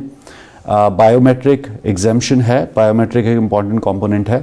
ਬਾਇਓਮੈਟ੍ਰਿਕ ਐਗਜ਼ੈਂਪਸ਼ਨਸ ਹੈ ਸਰਟਨ ਕੈਟਾਗਰੀਜ਼ ਨੇ, ਨਾਟ ਫॉर ਐਵਰੀ ਕੈਟਾਗਰੀ। ਸੋ ਜੇ ਤੁਹਾਨੂੰ ਬਾਇਓਮੈਟ੍ਰਿਕ ਦੀ ਰਿਕੁਆਇਰਮੈਂਟ ਹੈ ਔਰ ਤੁਸੀਂ ਨਹੀਂ ਕਰਾ ਪਾ ਰਹੇ ਤਾਂ ਬਿਲਕੁਲ ਤੁਹਾਡੀ ਐਪਲੀਕੇਸ਼ਨ ਡੈਡਲੌਕ ਦੇ ਵਿੱਚ ਹੈ। ਬਟ ਜੇ ਤੁਹਾਨੂੰ ਐਗਜ਼ੈਂਪਸ਼ਨ ਦੇ ਵਿੱਚ ਆਉਣੇ ਜਿਵੇਂ ਟਰੱਕ ਡਰਾਈਵਰਸ ਹੋ ਗਏ, ਫਾਰਮ ਵਰਕਰਸ ਹੋ ਗਏ, ਉਹ ਐਗਜ਼ੈਂਪਸ਼ਨ ਦੇ ਵਿੱਚ ਆਉਂਦੇ ਨੇ ਤਾਂ ਫਿਰ ਤੁਸੀਂ ਇਹ ਐਪਲੀਕੇਸ਼ਨ ਆਨਲਾਈਨ ਫਾਈਲ ਕਰਕੇ ਕੈਨੇਡਾ ਦੇ ਵਿੱਚ ਬਿਲਕੁਲ ਲੈਂਡ ਕਰ ਸਕਦੇ ਹੋ। ਅਦਰਵਾਈਜ਼ ਜੇ ਤੁਸੀਂ ਐਗਜ਼ੈਂਪਸ਼ਨ ਹਾਲੇ ਟਰੈਵਲ ਰਿਸਟ੍ਰਿਕਸ਼ਨ ਦੇ ਵਿੱਚ ਵਰਕਰਸ ਨਹੀਂ ਹੈਗੇ ਬਟ ਉਹਨਾਂ ਨੂੰ ਵੀਜ਼ਾ ਲੈ ਕੇ ਉਹ ਤੋਂ ਬਾਅਦ ਉਹਨਾਂ ਨੇ ਟਰੈਵਲ ਕਰਨਾ ਜਦੋਂ ਕੈਨੇਡਾ ਤਾਂ ਉਸ ਵਕਤ ਵੀ 2 ਚੀਜ਼ਾਂ ਦੇਖੀਆਂ ਜਾਣਗੀਆਂ। ਪਹਿਲੀ ਚੀਜ਼ ਇਹ ਦੇਖੀ ਜਾਏਗੀ ਵੀ ਜਿਹੜਾ ਇੰਪਲੋਇਰ ਡਰਿਵਨ ਪ੍ਰੋਸੈਸ ਹੈ ਇਹ ਓਪਨ ਵਰਕ ਪਰਮਿਟ ਤੇ ਉਹ ਕੈਨੇਡਾ ਦੇ ਵਿੱਚ ਆ ਰਹੇ ਨੇ। ਸੈਕੰਡ ਕੀ ਉਹ ਬਿਜ਼ਨਸ ਓਪਨ ਹੈ, ਐਗਜ਼ਿਸਟ ਕਰਦਾ ਕਿ ਨਹੀਂ ਕਰਦਾ ਅੱਜ ਦੀ ਡੇਟ ਦੇ ਵਿੱਚ, ਕਿਉਂਕਿ ਕੋਵਿਡ ਦੇ ਵਿੱਚ ਕਾਫੀ ਬਿਜ਼ਨਸਿਸ ਜਿਹੜੇ ਨੇ ਬੰਦ ਹੋ ਗਏ ਨੇ। ਸੋ ਇਹਦੀ ਜਿਹੜੀ ਇਨਫੋਰਮੇਸ਼ਨ ਹੈ ਤੁਸੀਂ ਫਲਾਈਟ ਲੈਣ ਤੋਂ ਪਹਿਲਾਂ 에ਅਰਲਾਈਨ ਨੂੰ ਵੀ ਡਿਸਕਲੋਜ਼ ਕਰਨੀ ਔਰ ਪਲੱਸ ਜਿਹੜਾ ਜਦੋਂ ਪੋਰਟ ਆਫ ਐਂਟਰੀ ਤੇ ਤੁਸੀਂ ਆਓਗੇ ਤਾਂ ਉੱਥੇ ਵੀ ਜਾ ਕੇ ਤੁਸੀਂ ਇਨਫੋਰਮੇਸ਼ਨ ਡਿਸਕਲੋਜ਼ ਕਰਨੀ। ਬਲਦੇਵ ਸਿੰਘ ਭੰਮ ਪੁੱਛਣਾ ਚਾਹੁੰਦੇ ਨੇ, ਸੁਪਰ ਵੀਜ਼ੇ ਤੇ ਸੀ ਜੀ, ਡਰਾ ਰਾਹੀਂ PR ਫਾਈਲ ਵੀ ਲੱਗੀ ਹੋਈ ਸੀ ਜੀ, ਅਚਾਨਕ ਇਹਦੇ ਪਤਨੀ ਬਿਮਾਰ ਹੋਈ ਤੇ ਇੰਡੀਆ ਦੇ ਵਿੱਚ ਉਹਨਾਂ ਦੀ ਡੈਥ ਹੋ ਚੁੱਕੀ ਹੈ ਤੇ ਹੁਣ ਉਹ ਇਕੱਲਾ ਭਾਰਤ ਵਿੱਚ ਹੈ ਤੇ ਬੱਚੇ ਉਹਨਾਂ ਦੇ ਕੈਨੇਡਾ ਵਿੱਚ ਨੇ। PR ਦੀ ਫਾਈਲ ਲੱਗਿਆ ਲਗਭਗ 1.5 ਸਾਲ ਹੋ ਚੁੱਕਾ ਤੇ ਉਹ ਕੀ ਕਰਨ ਜੀ? ਸਰਕਾਰ ਦੀ ਕਮਿਟਮੈਂਟ ਸੀ ਭਾਈ ਜੀ 12 ਮਹੀਨੇ ਜੋ ਐਪਲੀਕੇਸ਼ਨ ਪ੍ਰੋਸੈਸ ਕਰਦੀ ਪਰ ਉਹ ਫਿਜ਼ੀਬਲ ਨਹੀਂ ਸੀਗੀਆਂ। ਬਿਲਕੁਲ ਵੇਟ ਕਰਨ ਔਰ ਇਨਫੋਰਮੇਸ਼ਨ ਅਪ ਟੂ ਡੇਟ ਰੱਖਣ ਵੀ ਐਪਲੀਕੇਸ਼ਨ ਉਹਦੀ ਐਗਜ਼ਿਸਟ ਕਰ ਰਹੀ ਹੈ ਜਾਂ ਉਹ ਐਪਲੀਕੇਸ਼ਨ ਤੇ ਕਿਸੇ ਨਾ ਕਿਸੇ ਕਿਸਮ ਦੀ ਕੋਈ ਰਿਕੁਆਇਰਮੈਂਟ ਸੀ ਤੇ ਐਜ਼ ਸੱਚ ਹਾਲੇ ਜਿਹੜੀ ਉਹ ਐਪਲੀਕੇਸ਼ਨ ਇਨ ਪ੍ਰੋਸੈਸ ਹੈ ਐਂਡ ਪਲੱਸ ਉਹਨਾਂ ਨੂੰ ਅਪਡੇਟ ਵੀ ਕਰਨਾ ਪਏਗਾ ਵੀ ਜਿਹੜਾ ਉਹਨਾਂ ਦੇ ਅਨਫੋਰਚੂਨੇਟ ਇਨਸੀਡੈਂਟ ਹੋਇਆ ਵੀ ਉਹਨਾਂ ਨੇ ਆਪਣੇ ਸਪਾਊਸ ਨੂੰ ਲੂਜ਼ ਕੀਤਾ ਉਹ ਉਹਨਾਂ ਨੂੰ ਆਊਟ ਕਰਨਾ ਪਏਗਾ ਐਪਲੀਕੇਸ਼ਨ ਦੇ ਵਿੱਚ, ਉਹ ਦੱਸਣਾ ਪਏਗਾ ਵੀ ਉਹ ਡੈਥ ਸਰਟੀਫਿਕੇਟ ਭੇਜ ਗਏ ਐਟ ਦਿਸ ਪੁਆਇੰਟ। ਬਟ ਜੇ ਉਹਨਾਂ ਨੂੰ ਕੋਈ ਬਹੁਤ ਐਕਸੈਸਿਵ ਡਿਲੇ ਹੁੰਦਾ ਹੈਗਾ ਤਾਂ ਬਿਲਕੁਲ ਉਹ ਫਿਰ ਰਿਟ ਟੂ ਮੈਂਡੇਮਸ ਇੱਕ ਅਪੀਲ ਕਰ ਸਕਦੇ ਨੇ, ਦਾਇਰ ਕਰ ਸਕਦੇ ਨੇ ਅਪੀਲ, ਜਿਹੜਾ ਕਿ ਐਟ ਦਿਸ ਪੁਆਇੰਟ ਮੈਂ ਰਿਕਮੈਂਡ ਨਹੀਂ ਕਰ ਰਿਹਾ, ਹਾਲੇ ਉਹ ਵੇਟ ਕਰਨ ਜੀ। ਸੋ ਅਗਲਾ ਸਵਾਲ ਇਹ ਹੈ ਕਿ ਸਪਾਊਸ ਦੇ ਬਾਰੇ ਪੁੱਛਿਆ ਜਾ ਰਿਹਾ, 2019 ਦੇ ਵਿੱਚ ਅਪਲਾਈ ਕੀਤਾ ਸੀ ਜੀ, ਕਿਉਂ ਕਹਿੰਦੇ ਸਪਾਊਸ ਕੈਟਾਗਰੀ ਤੇ ਕੈਨੇਡੀਅਨ ਐਮਬੈਸੀਜ਼ ਕੰਮ ਕਰ ਰਹੀਆਂ ਨੇ ਜਾਂ ਉਹ ਸਾਰਾ ਕੁਝ ਡੈਡਲੌਕ 'ਚ ਪਿਆ ਜੀ? ਨਹੀਂ, ਬਿਲਕੁਲ ਉਹ ਕੰਮ ਕਰ ਰਹੇ ਨੇ। ਐਮਬੈਸੀਜ਼ 'ਚ ਜਿਹੜਾ ਕੰਮ ਹੈਗਾ ਉਹ ਆਨਲਾਈਨ ਹੋ ਰਿਹਾ ਹੈਗਾ ਬਟ ਡਿਲੇ ਜ਼ਰੂਰ ਹੈਗਾ ਬਾਈ ਜੀ। ਔਰ ਖਾਸ ਕਰਕੇ ਸਪਾਊਸ ਐਪਲੀਕੇਸ਼ਨਸ ਜਿਹਨਾਂ ਐਪਲੀਕੇਸ਼ਨਸ ਦੇ ਉੱਤੇ ਇੰਟਰਵਿਊ ਰਿਕੁਆਇਰਡ ਹੈ, ਜਿਹੜਾ ਕਿ ਮੈਜੋਰਿਟੀ ਆਫ ਐਪਲੀਕੇਸ਼ਨਸ ਹੋਣਗੀਆਂ ਬਿਕਾਜ਼ ਹੁਣ ਜਿਹੜੀ ਕੰਡੀਸ਼ਨਲ ਪਰਮਨੈਂਟ ਰੈਜ਼ੀਡੈਂਸੀ ਸਪਾਊਸ ਨੂੰ ਦਿੱਤੀ ਜਾਂਦੀ ਸੀ ਉਹ ਵੀਜ਼ਾ ਆਫਿਸਰ ਨੂੰ ਇੱਕ ਸੌਰਟ ਆਫ ਅਸ਼ੋਰੈਂਸ ਹੁੰਦੀ ਸੀ ਵੀ ਇੱਕ ਟੈਸਟਿੰਗ ਫੇਜ਼ ਹੈਗਾ, ਮੀਨਿੰਗ ਜੇ ਕੋਈ ਇੰਡੀਵਿਜੂਅਲ ਤੇ ਡਿਸੀਜਨ ਹੋ ਜਾਂਦਾ ਹੈ ਵੀ ਉਹ ਕੈਨੇਡਾ ਪਹੁੰਚ ਵੀ ਜਾਂਦਾ ਤਾਂ ਫਿਰ ਉਹਦੇ ਕੋਲ ਇੱਕ ਟੈਸਟਿੰਗ ਫੇਜ਼ ਹੈ। ਜੇ ਉਹ ਆਪਣੇ ਸਪਾਊਸ ਦੇ ਕੋਲ ਨਹੀਂ ਰਹਿੰਦਾ ਹੈਗਾ ਤਾਂ ਉਹਨੂੰ ਕੈਨੇਡਾ ਦੇ ਵਿੱਚੋਂ ਕੱਢਿਆ ਜਾ ਸਕਦਾ on the basis of marriage of convenience ਜੀ। ਬਟ ਹੁਣ ਕਿਉਂਕਿ ਇਸ ਸਰਕਾਰ ਨੇ ਇਹ ਕੰਡੀਸ਼ਨ ਨੂੰ ਹਟਾਤਾ, ਹੁਣ ਜਿਹੜਾ permanent resident as a permanent resident ਹੀ ਲੈਂਡ ਕਰਦਾ, ਦੇयर इज नो ਕੰਡੀਸ਼ਨ। ਤਾਂ ਇਸ ਕਰਕੇ ਜਿਹੜਾ ਵੀਜ਼ਾ ਆਫਿਸਰ ਹੈ, ਜਿਵੇਂ ਕਿ ਪਹਿਲੀ ਰਿਕੁਆਇਰਮੈਂਟ ਸੀ 2 ਪ੍ਰੋਂਗਸ ਨੂੰ ਮੀਟ ਕਰਨਾ ਜਿਹੜਾ ਕਿ ਸੈਕਸ਼ਨ 4 ਦੇ ਅੰਦਰ ਆਉਂਦੇ ਆ ਵੀ ਤੁਸੀਂ ਸਾਬਤ ਕਰੋ ਮੈਰਿਜ ਜੈਨੂਨ ਹੈ, ਔਰ ਸੈਕੰਡ ਜਿਹੜੀ ਪ੍ਰੋਂਗ ਹੈ ਸਭ ਤੋਂ ਇੰਪੋਰਟੈਂਟ ਹੈ ਵੀ ਇੰਟੈਂਟ ਦੋਨੇ ਪਾਰਟੀਜ਼ ਦਾ ਨਹੀਂ ਹੈ ਵੀ ਤੁਸੀਂ ਕਿਸੇ ਇੰਡੀਵਿਜੂਅਲ ਨੂੰ ਪ੍ਰਿਵਿਲੇਜ ਦਿਵਾ ਰਹੇ ਹੋ ਐਕਟ ਦੀ, ਕਿਉਂਕਿ ਸਪਾਊਸਲ ਕੈਟਾਗਰੀ ਦੇ ਵਿੱਚ ਬਹੁਤ ਐਗਜ਼ੈਂਪਸ਼ਨਸ ਨੇ, ਤੁਹਾਨੂੰ ਕਿਸੇ ਪੜ੍ਹਾਈ ਲਿਖਾਈ ਦੀ ਜ਼ਰੂਰਤ ਨਹੀਂ ਹੈ, ਕਿਸੇ ਐਜੂਕੇਸ਼ਨ ਦੀ ਜ਼ਰੂਰਤ ਨਹੀਂ ਹੈ, ਤਾਂ ਤੁਸੀਂ ਐਕਸੈਸ ਵੀ ਦਵਾ ਸਕਦੇ ਹੋ।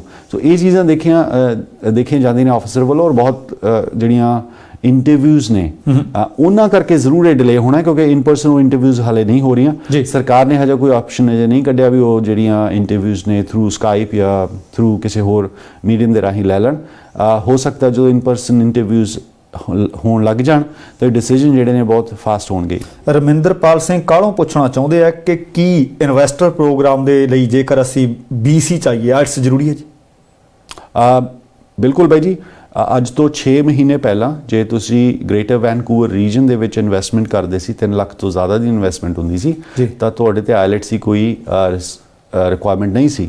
ਬਟ ਹੁਣ BC ਸਰਕਾਰ ਨੇ ਆਇਲਟਸ ਮੈਂਡੇਟਰੀ ਕਰਤਾ, ਜਿਹੜਾ ਕਿ ਮਿਨੀਮਮ CLB 4 ਜਿਹੜਾ ਸਕੋਰ ਆ ਤੁਹਾਡਾ ਹੋਣਾ ਚਾਹੀਦਾ, ਫਿਰ ਹੀ ਐਪਲੀਕੇਸ਼ਨ ਦਾਇਰ ਕੀਤੀ ਜਾ ਸਕਦੀ ਹੈ। ਸੈਕਿੰਡ, ਤੁਸੀਂ ਇਹ ਵੀ ਦੇਖਣਾ ਵੀ ਜਦੋਂ ਤੁਸੀਂ ਪੂਲ ਦੇ ਵਿੱਚੋਂ ਰਜਿਸਟਰ ਕਰ ਰਹੇ ਹੋ ਆਪਣੇ ਆਪ ਨੂੰ, ਤਾਂ ਤੁਹਾਡਾ ਸਕੋਰ ਕੀ ਹੈ। ਜੇ ਸਕੋਰ ਤੁਹਾਡਾ ਬਹੁਤ ਵੀਕ ਹੈ ਔਰ ਡਰਾ ਦੇ ਵਿੱਚ ਸਕੋਰ ਬਹੁਤ ਹਾਈ ਹੈ, ਤਾਂ ਤੁਹਾਡੇ ਵੈਸੇ ਹੀ ਕੋਈ ਚਾਂਸ ਨਹੀਂ ਵੀ ਤੁਸੀਂ ਪੂਲ ਦੇ ਵਿੱਚੋਂ ਜਿਹੜੀ ਤੁਹਾਡੀ ਐਪਲੀਕੇਸ਼ਨ ਹੈ ਤੁਹਾਨੂੰ ਲੈਟਰ ਆਫ ਇਨਵੀਟੇਸ਼ਨ ਜਿਹੜਾ ਆ ਜਾਏ। ਸੋ ਇਹ ਦੋ ਹੀ ਚੀਜ਼ਾਂ ਦੇਖਣੀਆਂ ਜ਼ਰੂਰੀ ਨੇ। ਆਇਲਟਸ ਬਿਲਕੁਲ ਜ਼ਰੂਰੀ ਹੈ BC ਦੇ ਵਿੱਚ। ਪਰ ਹੁਣ ਜਿਸ ਤਰ੍ਹਾਂ ਆਪਾਂ ਪੂਲ ਦੀ ਗੱਲ ਕਰਦੇ ਹਾਂ ਕਿ ਸਾਰਾ ਕੁਝ ਬਦਲ ਗਿਆ ਜੀ, ਇਹ ਪੈਂਡੈਮਿਕ ਦੇ ਕਾਰਨ ਕੋਈ ਜਿਹੜਾ ਸਕੋਰ ਨੇ ਉਹਦੇ ਘਟੇ ਨਹੀਂ ਜਾਂ ਸਟਿਲ ਉੱਥੇ ਕਿ ਖੜੇ ਆ ਜੀ? ਬਿਲਕੁਲ ਬਾਈ ਜੀ, ਸਾਰੀ ਕੈਟਾਗਰੀਜ਼ ਦੇ ਘਟੇ ਆ, ਬਟ ਇਹਦਾ ਰੀਜ਼ਨ ਇਹ ਵੀ ਸੀਗਾ ਕਿਉਂਕਿ ਸਰਕਾਰ ਨੇ ਬਹੁਤ ਸਿਲੈਕਟਿਵ ਜਿਹੜੀਆਂ ਡਰਾਜ਼ ਕੱਢੇ ਆ, ਜਿਵੇਂ ਕਿ ਐਕਸਪ੍ਰੈਸ ਐਂਟਰੀ ਪੂਲ ਦੇ ਵਿੱਚ ਉਹਨਾਂ ਨੇ ਇਸ ਤੋਂ ਪਹਿਲਾਂ ਹੁਣ ਤਾਂ ਜਿਹੜਾ ਲੇਟੈਸਟ ਡਰਾ ਜੁਲਾਈ 8 ਨੂੰ ਸ਼ਾਇਦ ਲੇਟੈਸਟ ਡਰਾ ਆਇਆ, ਉਹ ਇੱਕ ਕੰਬਾਈਨਡ ਡਰਾ ਸੀ, ਮੀਨਿੰਗ ਤਿੰਨੇ ਕੈਟਾਗਰੀਜ਼ ਦਾ ਕੰਬਾਈਨਡ ਡਰਾ ਸੀ, ਜਿਹੜਾ ਕਿ ਆਈ ਥਿੰਕ 478 ਸੀ, ਜਿਹੜਾ ਕਿ ਆਮ ਕਰਕੇ ਐਵਰੇਜ ਇਹ ਸਟਿਲ ਲੋ ਹੈ ਜਿਹੜਾ ਸਕੋਰ ਹੈ ਚੱਲ ਰਿਹਾ, ਬਿਕੋਜ਼ ਕੰਪੀਟੀਸ਼ਨ ਵੀ ਬਹੁਤ ਹੈ ਇਸ ਕੈਟਾਗਰੀ ਦੇ ਵਿੱਚ। ਬਟ ਇਹ ਤੋਂ ਪਹਿਲਾਂ ਜਿਹੜੇ ਡਰਾ ਸੀਗੇ ਉਹ 431 ਮਿਨੀਮਮ ਡਰਾ ਰਿਹਾ ਇੰਟਰਨੈਸ਼ਨਲ ਉਹ ਕੈਨੇਡੀਅਨ ਐਕਸਪੀਰੀਅੰਸ ਕਲਾਸ ਜਿਹੜੇ ਇੰਟਰਨੈਸ਼ਨਲ ਸਟੂਡੈਂਟ ਸੀ ਜਾਂ ਜਿਹੜੇ ਆਲਰੇਡੀ ਫੋਰਨ ਵਰਕਰਸ ਕੈਨੇਡਾ ਦੇ ਵਿੱਚ ਹਾਈ ਸਕਿੱਲ ਦੇ ਵਿੱਚ 1 ਸਾਲ ਕੰਮ ਕਰ ਚੁੱਕੇ ਨੇ, ਉਹਨਾਂ ਲਈ ਬਿਲਕੁਲ ਇਹ ਐਡਵਾਂਟੇਜ ਰਹੀ ਹੈ। ਸਕੋਰ ਬਹੁਤ ਥੱਲੇ ਰਿਹਾ ਹੈ ਬਿਕੋਜ਼ ਨੰਬਰ ਆਫ ਐਪਲੀਕੇਸ਼ਨਸ ਘਟੀਆਂ ਨੇ, ਕੰਪੀਟੀਸ਼ਨ ਘਟਿਆ ਤਾਂ ਸਕੋਰ ਵੀ ਜਿਹੜਾ ਘਟਿਆ। ਔਰ ਸੈਕਿੰਡ, ਸਰਕਾਰ ਦੀ ਕਮਿਟਮੈਂਟ ਸੀ ਵੀ 1 ਮਿਲੀਅਨ ਇੰਡੀਵਿਜੂਅਲਸ ਨੂੰ ਮਾਫ ਕਰਨਾ ਜਿਹੜੇ ਇਮੀਗ੍ਰੈਂਟਸ ਨੇ ਉਹਨਾਂ ਨੂੰ ਇਮੀਗ੍ਰੇਸ਼ਨ ਦਿੱਤੀ ਜਾਏਗੀ। ਔਰ 3 ਸਾਲਾਂ ਦਾ ਇਹ ਪਾਇਲਟ ਪ੍ਰੋਗਰਾਮ ਸੀ। ਕੋਵਿਡ-19 ਦੇ ਕਰਕੇ ਇਹਦੇ ਵਿੱਚ ਸਭ ਤੋਂ ਬੜਾ ਇੱਕ ਡੈਂਟ ਵੀ ਪਿਆ, ਹਾਲਟ ਵੀ ਪਿਆ। ਤਾਂ ਇਸ ਚੀਜ਼ ਨੂੰ ਓਵਰਕਮ ਕਰਨ ਦੇ ਲਈ ਜਾਂ ਇਸ ਚੀਜ਼ ਨੂੰ ਰਿਕਵਰ ਕਰਨ ਦੇ ਲਈ ਜਿਹੜੀ ਜਾਂ ਉਹ ਟਾਰਗੇਟ ਨੂੰ ਅਚੀਵ ਕਰਨ ਦੇ ਲਈ ਸਰਕਾਰ ਨੇ ਉਹਨਾਂ ਇੰਡੀਵਿਜੂਅਲਸ ਨੂੰ ਸਿਲੈਕਟ ਕੀਤਾ ਜਿਨ੍ਹਾਂ ਨੂੰ ਜਿਹੜੀ ਡਾਕੂਮੈਂਟੇਸ਼ਨ ਦੀ ਰਿਕੁਆਇਰਮੈਂਟ ਸੀ ਉਹ ਘੱਟ ਸੀ ਔਰ ਕੈਨੇਡਾ ਦੇ ਵਿੱਚ ਆਲਰੇਡੀ ਮੌਜੂਦ ਸੀ, ਜਿਵੇਂ ਕਿ ਸਟੂਡੈਂਟ ਹੋ ਗਏ ਆ ਜਿਹੜੇ ਕੈਨੇਡੀਅਨ ਵਰਕ ਪਰਮਿਟ ਹੋਲਡਰਸ ਨੇ। ਸੋ ਅਗਲਾ ਸਵਾਲ ਇਹ ਆਇਆ ਕਿ ਜਿਹੜੇ ਬੰਦੇ ਕਿਤੇ ਕੋਈ ਮੰਨ ਲਓ ਵੀ ਪੰਜਾਬ ਦੇ ਵਿੱਚ ਰੈਸਟੋਰੈਂਟ ਦੇ ਵਿੱਚ ਉਹ ਮੈਨੇਜਰ ਦੇ ਤੌਰ ਤੇ ਕੰਮ ਕਰ ਰਹੇ ਆ, ਕੀ ਪਹਿਲੀ ਗੱਲ ਤਾਂ ਇਹ ਦੱਸੋ ਕਿ ਉਹ ਕੋਈ ਕੈਟਾਗਰੀ ਹੈ ਜਿਹਦੇ ਨਾਲ ਉਹ ਕੈਨੇਡਾ ਆ ਸਕਣ, ਤੇ ਦੂਸਰਾ ਕੀ ਉਹਨਾਂ ਨੂੰ LMIA ਦੀ ਜ਼ਰੂਰਤ ਪਏਗੀ? ਬਿਲਕੁਲ ਬਾਈ ਜੀ, ਇਹ ਡਿਪੈਂਡ ਕਰੇਗਾ ਉਹਨਾਂ ਦਾ ਸਕੋਰ ਕੀ ਹੈ। ਇਹ ਡਿਪੈਂਡ ਕਰੇਗਾ ਵੀ ਉਹਨਾਂ ਦਾ ਜੇ ਐਕਸਪ੍ਰੈਸ ਐਂਟਰੀ ਪੂਲ ਦੇ ਵਿੱਚ ਉਹ ਐਪਲੀਕੇਸ਼ਨ ਲਾ ਰਹੇ ਨੇ ਐਜ਼ ਅ ਸਕਿਲਡ ਵਰਕਰ, ਤਾਂ ਬਿਲਕੁਲ ਉਹਨਾਂ ਨੂੰ ਜਿਹੜਾ ਇੱਕ ਜਿਵੇਂ ਹੁਣ ਲੇਟੈਸਟ ਡਰਾ ਸੀਗਾ 478, ਜੇ ਉਹਨਾਂ ਦਾ 478 ਸਕੋਰ ਬਣਦਾ ਜਾਂ ਉਹਦੇ ਅਰਾਊਂਡ ਸਕੋਰ ਆਇਆ ਉਹ ਤੋਂ ਹਾਇਰ ਹੈ, ਤਾਂ ਫਿਰ ਉਹਨਾਂ ਨੂੰ LMI ਦੀ ਕੋਈ ਜ਼ਰੂਰਤ ਨਹੀਂ ਹੈ। LMIA ਦੀ ਜ਼ਰੂਰਤ ਉਸ ਵਕਤ ਪੈਂਦੀ ਹੈ ਜੇ ਤੁਸੀਂ ਆਪਣੇ ਸਕੋਰ ਨੂੰ ਇਨਹਾਂਸ ਕਰਨਾ ਚਾਹੁੰਦੇ ਹੋ। ਫੋਰ ਐਗਜ਼ਾਮਪਲ ਤੁਸੀਂ 50 ਪੁਆਇੰਟ ਸ਼ਾਰਟ ਨੇ ਤਾਂ ਤੁਸੀਂ LMIA ਅਚੀਵ ਕਰ ਸਕਦੇ ਹੋ, ਯੈਸ ਉਹ ਚੀਜ਼ ਕੰਪਨਸੇਟ ਕੀਤੀ ਜਾ ਸਕਦੀ ਹੈ। ਜਾਂ ਫਿਰ ਜੇ 200 ਪੁਆਇੰਟ ਸ਼ਾਰਟ ਨੇ ਤਾਂ ਤੁਸੀਂ ਡਬਲ ਉਹ ਜਿਹੜੀਆਂ ਨੌਕ ਦੀ LMIA ਲੈ ਕੇ ਉਸ ਪ੍ਰੋਗਰਾਮ ਦੇ ਵਿੱਚ ਐਪਲੀਕੇਸ਼ਨ ਫਾਈਲ ਕਰਕੇ ਤਾਂ ਤੁਸੀਂ 200 ਪੁਆਇੰਟਸ ਅਚੀਵ ਕਰਦੇ ਹੋ। ਜਾਂ ਫਿਰ ਜੇ ਤੁਹਾਡਾ ਸਕੋਰ ਬਹੁਤ ਹੀ ਵੀਕ ਹੈ ਤਾਂ ਫਿਰ ਤੁਸੀਂ PNP ਅਪਰੂਵਲ ਲੈ ਕੇ ਐਕਸਪ੍ਰੈਸ ਐਂਟਰੀ ਦੇ ਥਰੂ 600 ਪੁਆਇੰਟਸ ਅਚੀਵ ਕਰਦੇ ਹੋ। ਡਿਪੈਂਡ ਕਰਦਾ ਜਿਹੜੇ ਕਿ ਅਸੀਂ ਫ੍ਰੀ ਆਫ ਕਾਸਟ ਅਸੈਸਮੈਂਟ ਕਰਦੇ ਹਾਂ, ਤਾਂ ਮੈਂ ਚਾਹੂੰਗਾ ਸਾਡੇ ਆਫਿਸ ਨੂੰ ਕੰਟੈਕਟ ਕਰ ਲੈਣ, ਐਗਜ਼ੈਕਟ ਸਕੋਰ ਪਤਾ ਲੱਗ ਜਾਏਗਾ। ਇਹ ਵੀ ਸਵਾਲ ਬਹੁਤ ਕਾਮਨ ਹੈ ਜਿਹੜੇ ਇੰਡੀਵਿਜੂਅਲ ਨੇ ਆਲਰੇਡੀ ਐਕਸਪ੍ਰੈਸ ਐਂਟਰੀ ਫਾਈਲ ਕੀਤੀ ਹੋਈ ਹੈ, ਕਿਉਂਕਿ ਬਹੁਤ ਹੈ ਜੇ ਇੰਡੀਵਿਜੂਅਲ ਅੱਜ ਵੀ ਸਾਡੇ ਆਫਿਸ ਕਾਲ ਕਰਦੇ ਨੇ ਜਿਹੜੇ ਸਮਝਦੇ ਨੇ ਵੀ ਮੇਰੇ 67 ਪੁਆਇੰਟਸ ਮੇਰੇ ਬਣ ਗਏ ਨੇ। ਉਹਨਾਂ ਨੂੰ ਇਹ ਜਾਣਕਾਰੀ ਨਹੀਂ ਦਿੱਤੀ ਜਾਂਦੀ ਵੀ ਉਹਨਾਂ ਦੀ 67 ਪੁਆਇੰਟਸ ਬਣਨ ਨਾਲ ਤਾਂ ਸਿਰਫ ਉਹਨਾਂ ਦੀ ਇੱਕ ਐਲੀਜੀਬਿਲਿਟੀ ਬਣੀ ਹੈ ਐਪਲੀਕੇਸ਼ਨ ਦਾਇਰ ਕਰਨ ਦੇ ਲਈ, ਪਰ ਕੀ ਉਹਨਾਂ ਦੀ ਐਪਲੀਕੇਸ਼ਨ ਪ੍ਰੋਸੈਸ ਕੀਤੀ ਜਾਏਗੀ, ਮੀਨਿੰਗ ਕੀ ਉਹਨਾਂ ਦੀ ਐਪਲੀਕੇਸ਼ਨ ਪੂਲ ਤੋਂ ਬਾਹਰ ਨਿਕਲੇਗੀ, ਉਹ ਡਿਫਾਈਨ ਹੁੰਦਾ ਹੈ comprehensive ranking system CRS score. ਹਰ ਮਹੀਨੇ ਸਰਕਾਰ ਡਰਾ ਕੱਢਦੀ ਹੈ ਜੇ ਉਹਦੇ ਵਿੱਚ ਉਸ ਪੁਆਇੰਟ ਸਿਸਟਮ ਦੇ ਵਿੱਚ ਉਹਨਾਂ ਦਾ CRS ਸਕੋਰ ਨਹੀਂ ਇਨਫ ਹੈਗਾ ਤਾਂ ਫਿਰ ਉਹ 1 ਸਾਲ ਦੇ ਲਈ ਪੂਲ ਦੇ ਵਿੱਚ ਰਹਿਣਗੇ। 1 ਸਾਲ ਤੋਂ ਬਾਅਦ ਉਹਨਾਂ ਦੀ ਐਪਲੀਕੇਸ਼ਨ ਐਕਸਪਾਇਰ ਹੋ ਜਾਏਗੀ। ਸੋ ਸਾਡੇ ਆਫਿਸ ਕੰਟੈਕਟ ਕਰਕੇ ਬਈ ਜੀ CRS ਜਾਣਨਾ ਬਹੁਤ ਜ਼ਰੂਰੀ ਹੈ। ਜੇ ਉਹ ਇਹਨਾਂ ਕੈਟੇਗਰੀਜ਼ ਤੋਂ ਇਲਾਵਾ ਕਿਸੇ ਐਪਲੀਕੇਸ਼ਨ ਦਾਇਰ ਕਰਦੇ ਨੇ ਥਰੂ ਪ੍ਰੋਵਿੰਸ਼ੀਅਲ ਨੋਮਨੀ ਪ੍ਰੋਗਰਾਮ ਜਾਂ ਅਟਲਾਂਟਿਕ ਪ੍ਰੋਗਰਾਮ ਜਾਂ ਜਿਹੜਾ ਕਿ ਹੁਣ ਨਵਾਂ ਮਿਊਨਿਸਪੈਲਿਟੀ ਹੈ, ਈਵਨ ਰੀਜਨਲ ਜਿਹੜਾ ਪ੍ਰੋਗਰਾਮ ਹੈਗਾ ਸਕਿੱਲ ਵਰਕਰਸ ਦਾ, ਤਾਂ ਫਿਰ ਉਹਦੇ ਲਈ ਸਾਡੇ ਆਫਿਸ ਕੰਟੈਕਟ ਕਰਕੇ ਜਾਣਕਾਰੀ ਲਈ ਜਾ ਸਕਦੀ ਹੈ। ਜਿਹੜਾ ਤੁਸੀਂ ਮਿਊਨਿਸਪੈਲਿਟੀ ਪ੍ਰੋਗਰਾਮ ਦੇ ਬਾਬਤ ਪੁੱਛ ਰਹੇ ਹੋ ਕਿ ਉਹਦੀ ਡਿਟੇਲ ਦਿਓ, ਹਾਲੇ ਇਸ ਪ੍ਰੋਗਰਾਮ ਨੇ ਸ਼ੁਰੂ ਹੋਣਾ ਜੀ। ਆਉਣ ਵਾਲੇ ਸਮੇਂ ਦੇ ਵਿੱਚ ਅਸੀਂ ਇਹਦੀ ਡਿਟੇਲ ਤੁਹਾਡੇ ਨਾਲ ਜ਼ਰੂਰ ਸਾਂਝੀ ਕਰਾਂਗੇ। ਅਗਲਾ ਸਵਾਲ ਦੇਵ ਸਿੰਘ ਸਿੱਧੂ ਪੁੱਛ ਰਹੇ ਨੇ, ਕਹਿੰਦੇ ਮੈਂ ਟਰੱਕ ਚਲਾਉਣਾ ਹੈ, ਮੈਂ ਤੇ ਮੁਲਕ ਤੋਂ ਬਾਹਰ ਆਉਂਦਾ ਜਾਂਦਾ ਰਹਿਣਾ, ਕੀ ਮੈਂ ਸਿਟੀਜ਼ਨਸ਼ਿਪ ਜਦੋਂ ਅਪਲਾਈ ਕਰਨੀ ਆ ਉਹ ਜਿੰਨੀ ਦੇਰ ਮੈਂ ਕੈਨੇਡਾ ਤੋਂ ਬਾਹਰ, ਅਮਰੀਕਾ ਕਹਿਣ ਦਾ ਭਾਵ ਉਹਨਾਂ ਦਾ ਜਾਣਾ ਹੈ, ਕਿ ਉਹ ਸਮਾਂ ਮੈਂ ਕਿੰਨੀ ਦੇਰ ਬਾਹਰ ਰਿਹਾ, ਕਦੋਂ ਮੈਂ ਵਾਪਸ ਆਇਆ, ਸਾਰੀ ਡਿਟੇਲ ਚਾਹੀਦੀ ਹੋਏਗੀ, ਪਰ ਮੇਰੇ ਕੋਲ ਤਾਂ ਕਹਿੰਦੇ ਕੁਝ ਵੀ ਹੈ ਨਹੀਂ। ਬਿਲਕੁਲ, ਇਹ ਬਹੁਤ ਕਾਮਨ ਕੁਐਸਚਨ ਹੈਗਾ ਹੀ। ਸਰਕਾਰ ਨੇ ਜਿਹੜਾ ਰੂਲ ਤਬਦੀਲ ਕੀਤਾ ਸੀ, ਜਿਵੇਂ ਹੁਣ ਉਹਨਾਂ ਨੇ ਸਪੈਸੀਫਿਕ ਕਰਤਾ ਵੀ ਫਿਜ਼ੀਕਲ ਕੈਨੇਡੀਅਨ ਜਿਹੜਾ ਐਲੀਜੀਬਲ ਹੋਏਗਾ ਫॉर ਨੰਬਰ ਆਫ ਡੇਜ਼ ਜੇ ਉਹਨਾਂ ਨੇ ਕੈਨੇਡਾ ਦੇ ਵਿੱਚ ਰਹਿਣਾ, ਉਹਨਾਂ ਦੀ ਫਿਜ਼ੀਕਲ ਪ੍ਰੈਜ਼ੈਂਸ ਮੈਂਡੇਟਰੀ ਹੈਗਾ। ਉਹਨਾਂ ਨੇ ਲਿਖਿਆ ਹੋਇਆ ਵੀ ਉਹ ਫਿਜ਼ੀਕਲੀ ਪ੍ਰੈਜ਼ੈਂਟ ਹੋਣ। ਪੁਰਾਣੀ ਡੈਫੀਨੇਸ਼ਨ ਦੇ ਹਿਸਾਬ ਨਾਲ ਉਹ ਰੈਜ਼ੀਡੈਂਟ ਹੋਣੇ ਚਾਹੀਦੇ ਸੀ ਕੈਨੇਡਾ ਦੇ, ਜਿਹੜੇ ਕੋਈ ਤਬਦੀਲ ਕਰਤਾ। ਉਹ ਤਬਦੀਲ ਹੋਣ ਦੇ ਨਾਲ ਸਭ ਤੋਂ ਬੜੀ ਦਿੱਕਤ ਉਹਨਾਂ ਇੰਡੀਵਿਜੂਅਲਸ ਨੂੰ ਹੋ ਗਈ ਜਿਹੜੇ ਕੈਨੇਡਾ ਰੋਜ਼ ਕੰਮ ਕਰਨ ਜਾਂਦੇ ਨੇ ਜਾਂ ਹਫਤੇ ਲਈ ਕੰਮ ਕਰਨ ਜਾਂਦੇ ਨੇ। ਇਟ ਮੀਨਸ ਉਹ ਫਿਜ਼ੀਕਲ ਐਬਸੈਂਸ ਹੋ ਗਈ ਉਹਨਾਂ ਦੀ ਕੈਨੇਡਾ ਦੇ ਵਿੱਚ। ਨਾਓ ਇਹ ਇਨਫੋਰਮੇਸ਼ਨ ਜਿਹੜੀ ਹੈ ਇਹ ICES ਨੋਟਸ ਹੈ ਜਿਹੜੇ ਕਿ ਉਹਨਾਂ ਨੂੰ ਐਕਸੈਸ ਕਰਨੇ ਪੈਣਗੇ, ਜਿਹੜਾ ਕਿ ਉਹ ਹਰ ਤਰ੍ਹਾਂ ਦੀ ਜਿਹੜੀ ਉਹਨਾਂ ਦੀ ਮੂਵਮੈਂਟ ਹੈ ਕੈਨੇਡਾ ਦੇ ਵਿੱਚ ਇਨ ਐਂਡ ਆਊਟ ਉਹ ਟਰੈਕ ਹੁੰਦੀ ਹੈ। ਔਰ ਉਹ ਨੋਟਸ ਕਢਵਾ ਕੇ ਉਹ ਤੋਂ ਬਾਅਦ ਹੀ ਇਹ ਐਪਲੀਕੇਸ਼ਨ ਜਿਹੜੀ ਹੈ ਦਾਇਰ ਕਰਨ, ਅਦਰਵਾਈਜ਼ ਉਹ ਐਲੀਜੀਬਲ ਨਹੀਂ ਹੋਣਗੇ ਸਿਟੀਜ਼ਨਸ਼ਿਪ ਦੇ ਲਈ। ਗੁਰਸ਼ਰਨ ਸਿੰਘ ਚਾਹਲ ਪੁੱਛ ਰਹੇ ਨੇ, ਉਹ ਕਹਿੰਦੇ ਮੇਰੇ ਸਪਾਊਸ ਵਰਕ ਪਰਮਿਟ ਤੇ ਇਸ ਵਕਤ ਕੈਨੇਡਾ ਵਿੱਚ ਨੇ, ਮੇਰੇ ਕੋਲ ਵਿਜ਼ਟਰ ਵੀਜ਼ਾ ਹੈ, ਠੀਕ ਹੈ, ਕੀ ਮੈਂ ਇਸ ਵਕਤ ਆ ਸਕਦਾ ਜਾਂ ਮੇਰੇ ਤੇ ਉੱਤੇ ਹਜੇ ਪਾਬੰਦੀ ਹੈ? ਜੀ, ਜੇ ਉਹ ਵਰਕ ਪਰਮਿਟ ਹੋਲਡਰ ਹੈਗੇ, ਉਹਨਾਂ ਦੇ ਸਪਾਊਸ ਇੱਥੇ ਵਰਕ ਪਰਮਿਟ ਕਰ ਰਹੇ ਨੇ, ਤਾਂ ਇਹਨਾਂ ਲਈ ਐਪਲੀਕੇਸ਼ਨ ਜਿਹੜੀ ਆ ਆਨਲਾਈਨ ਪਹਿਲਾਂ ਫਾਈਲ ਕਰਨ ਥਰੂ ਵਰਕ ਪਰਮਿਟ, ਔਰ ਉਸ ਤੋਂ ਬਾਅਦ ਜਿਹੜਾ ਡਿਸੀਜਨ ਆਉਣ ਤੋਂ ਬਾਅਦ ਇਹ ਕੈਨੇਡਾ ਟਰੈਵਲ ਕਰਨ।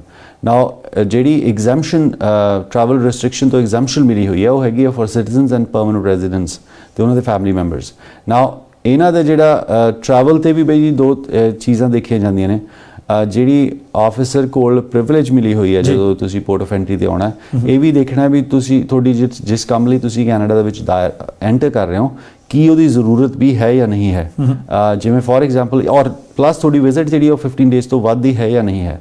ਜੇ ਤੁਹਾਡਾ ਉਹ ਟਰੈਵਲ ਨਾਨ ਐਸੈਂਸ਼ੀਅਲ ਹੈ, ਵੀ ਤੁਸੀਂ ਕਹਿੰਦੇ ਹੋ ਵੀ ਸਿਰਫ ਮੈਂ ਕਿਸੇ ਨੂੰ ਮਿਲਣ ਆ ਰਿਹਾ, ਤੇ ਤੁਹਾਨੂੰ ਬਿਲਕੁਲ ਰੋਕਿਆ ਜਾ ਸਕਦਾ ਹੈ।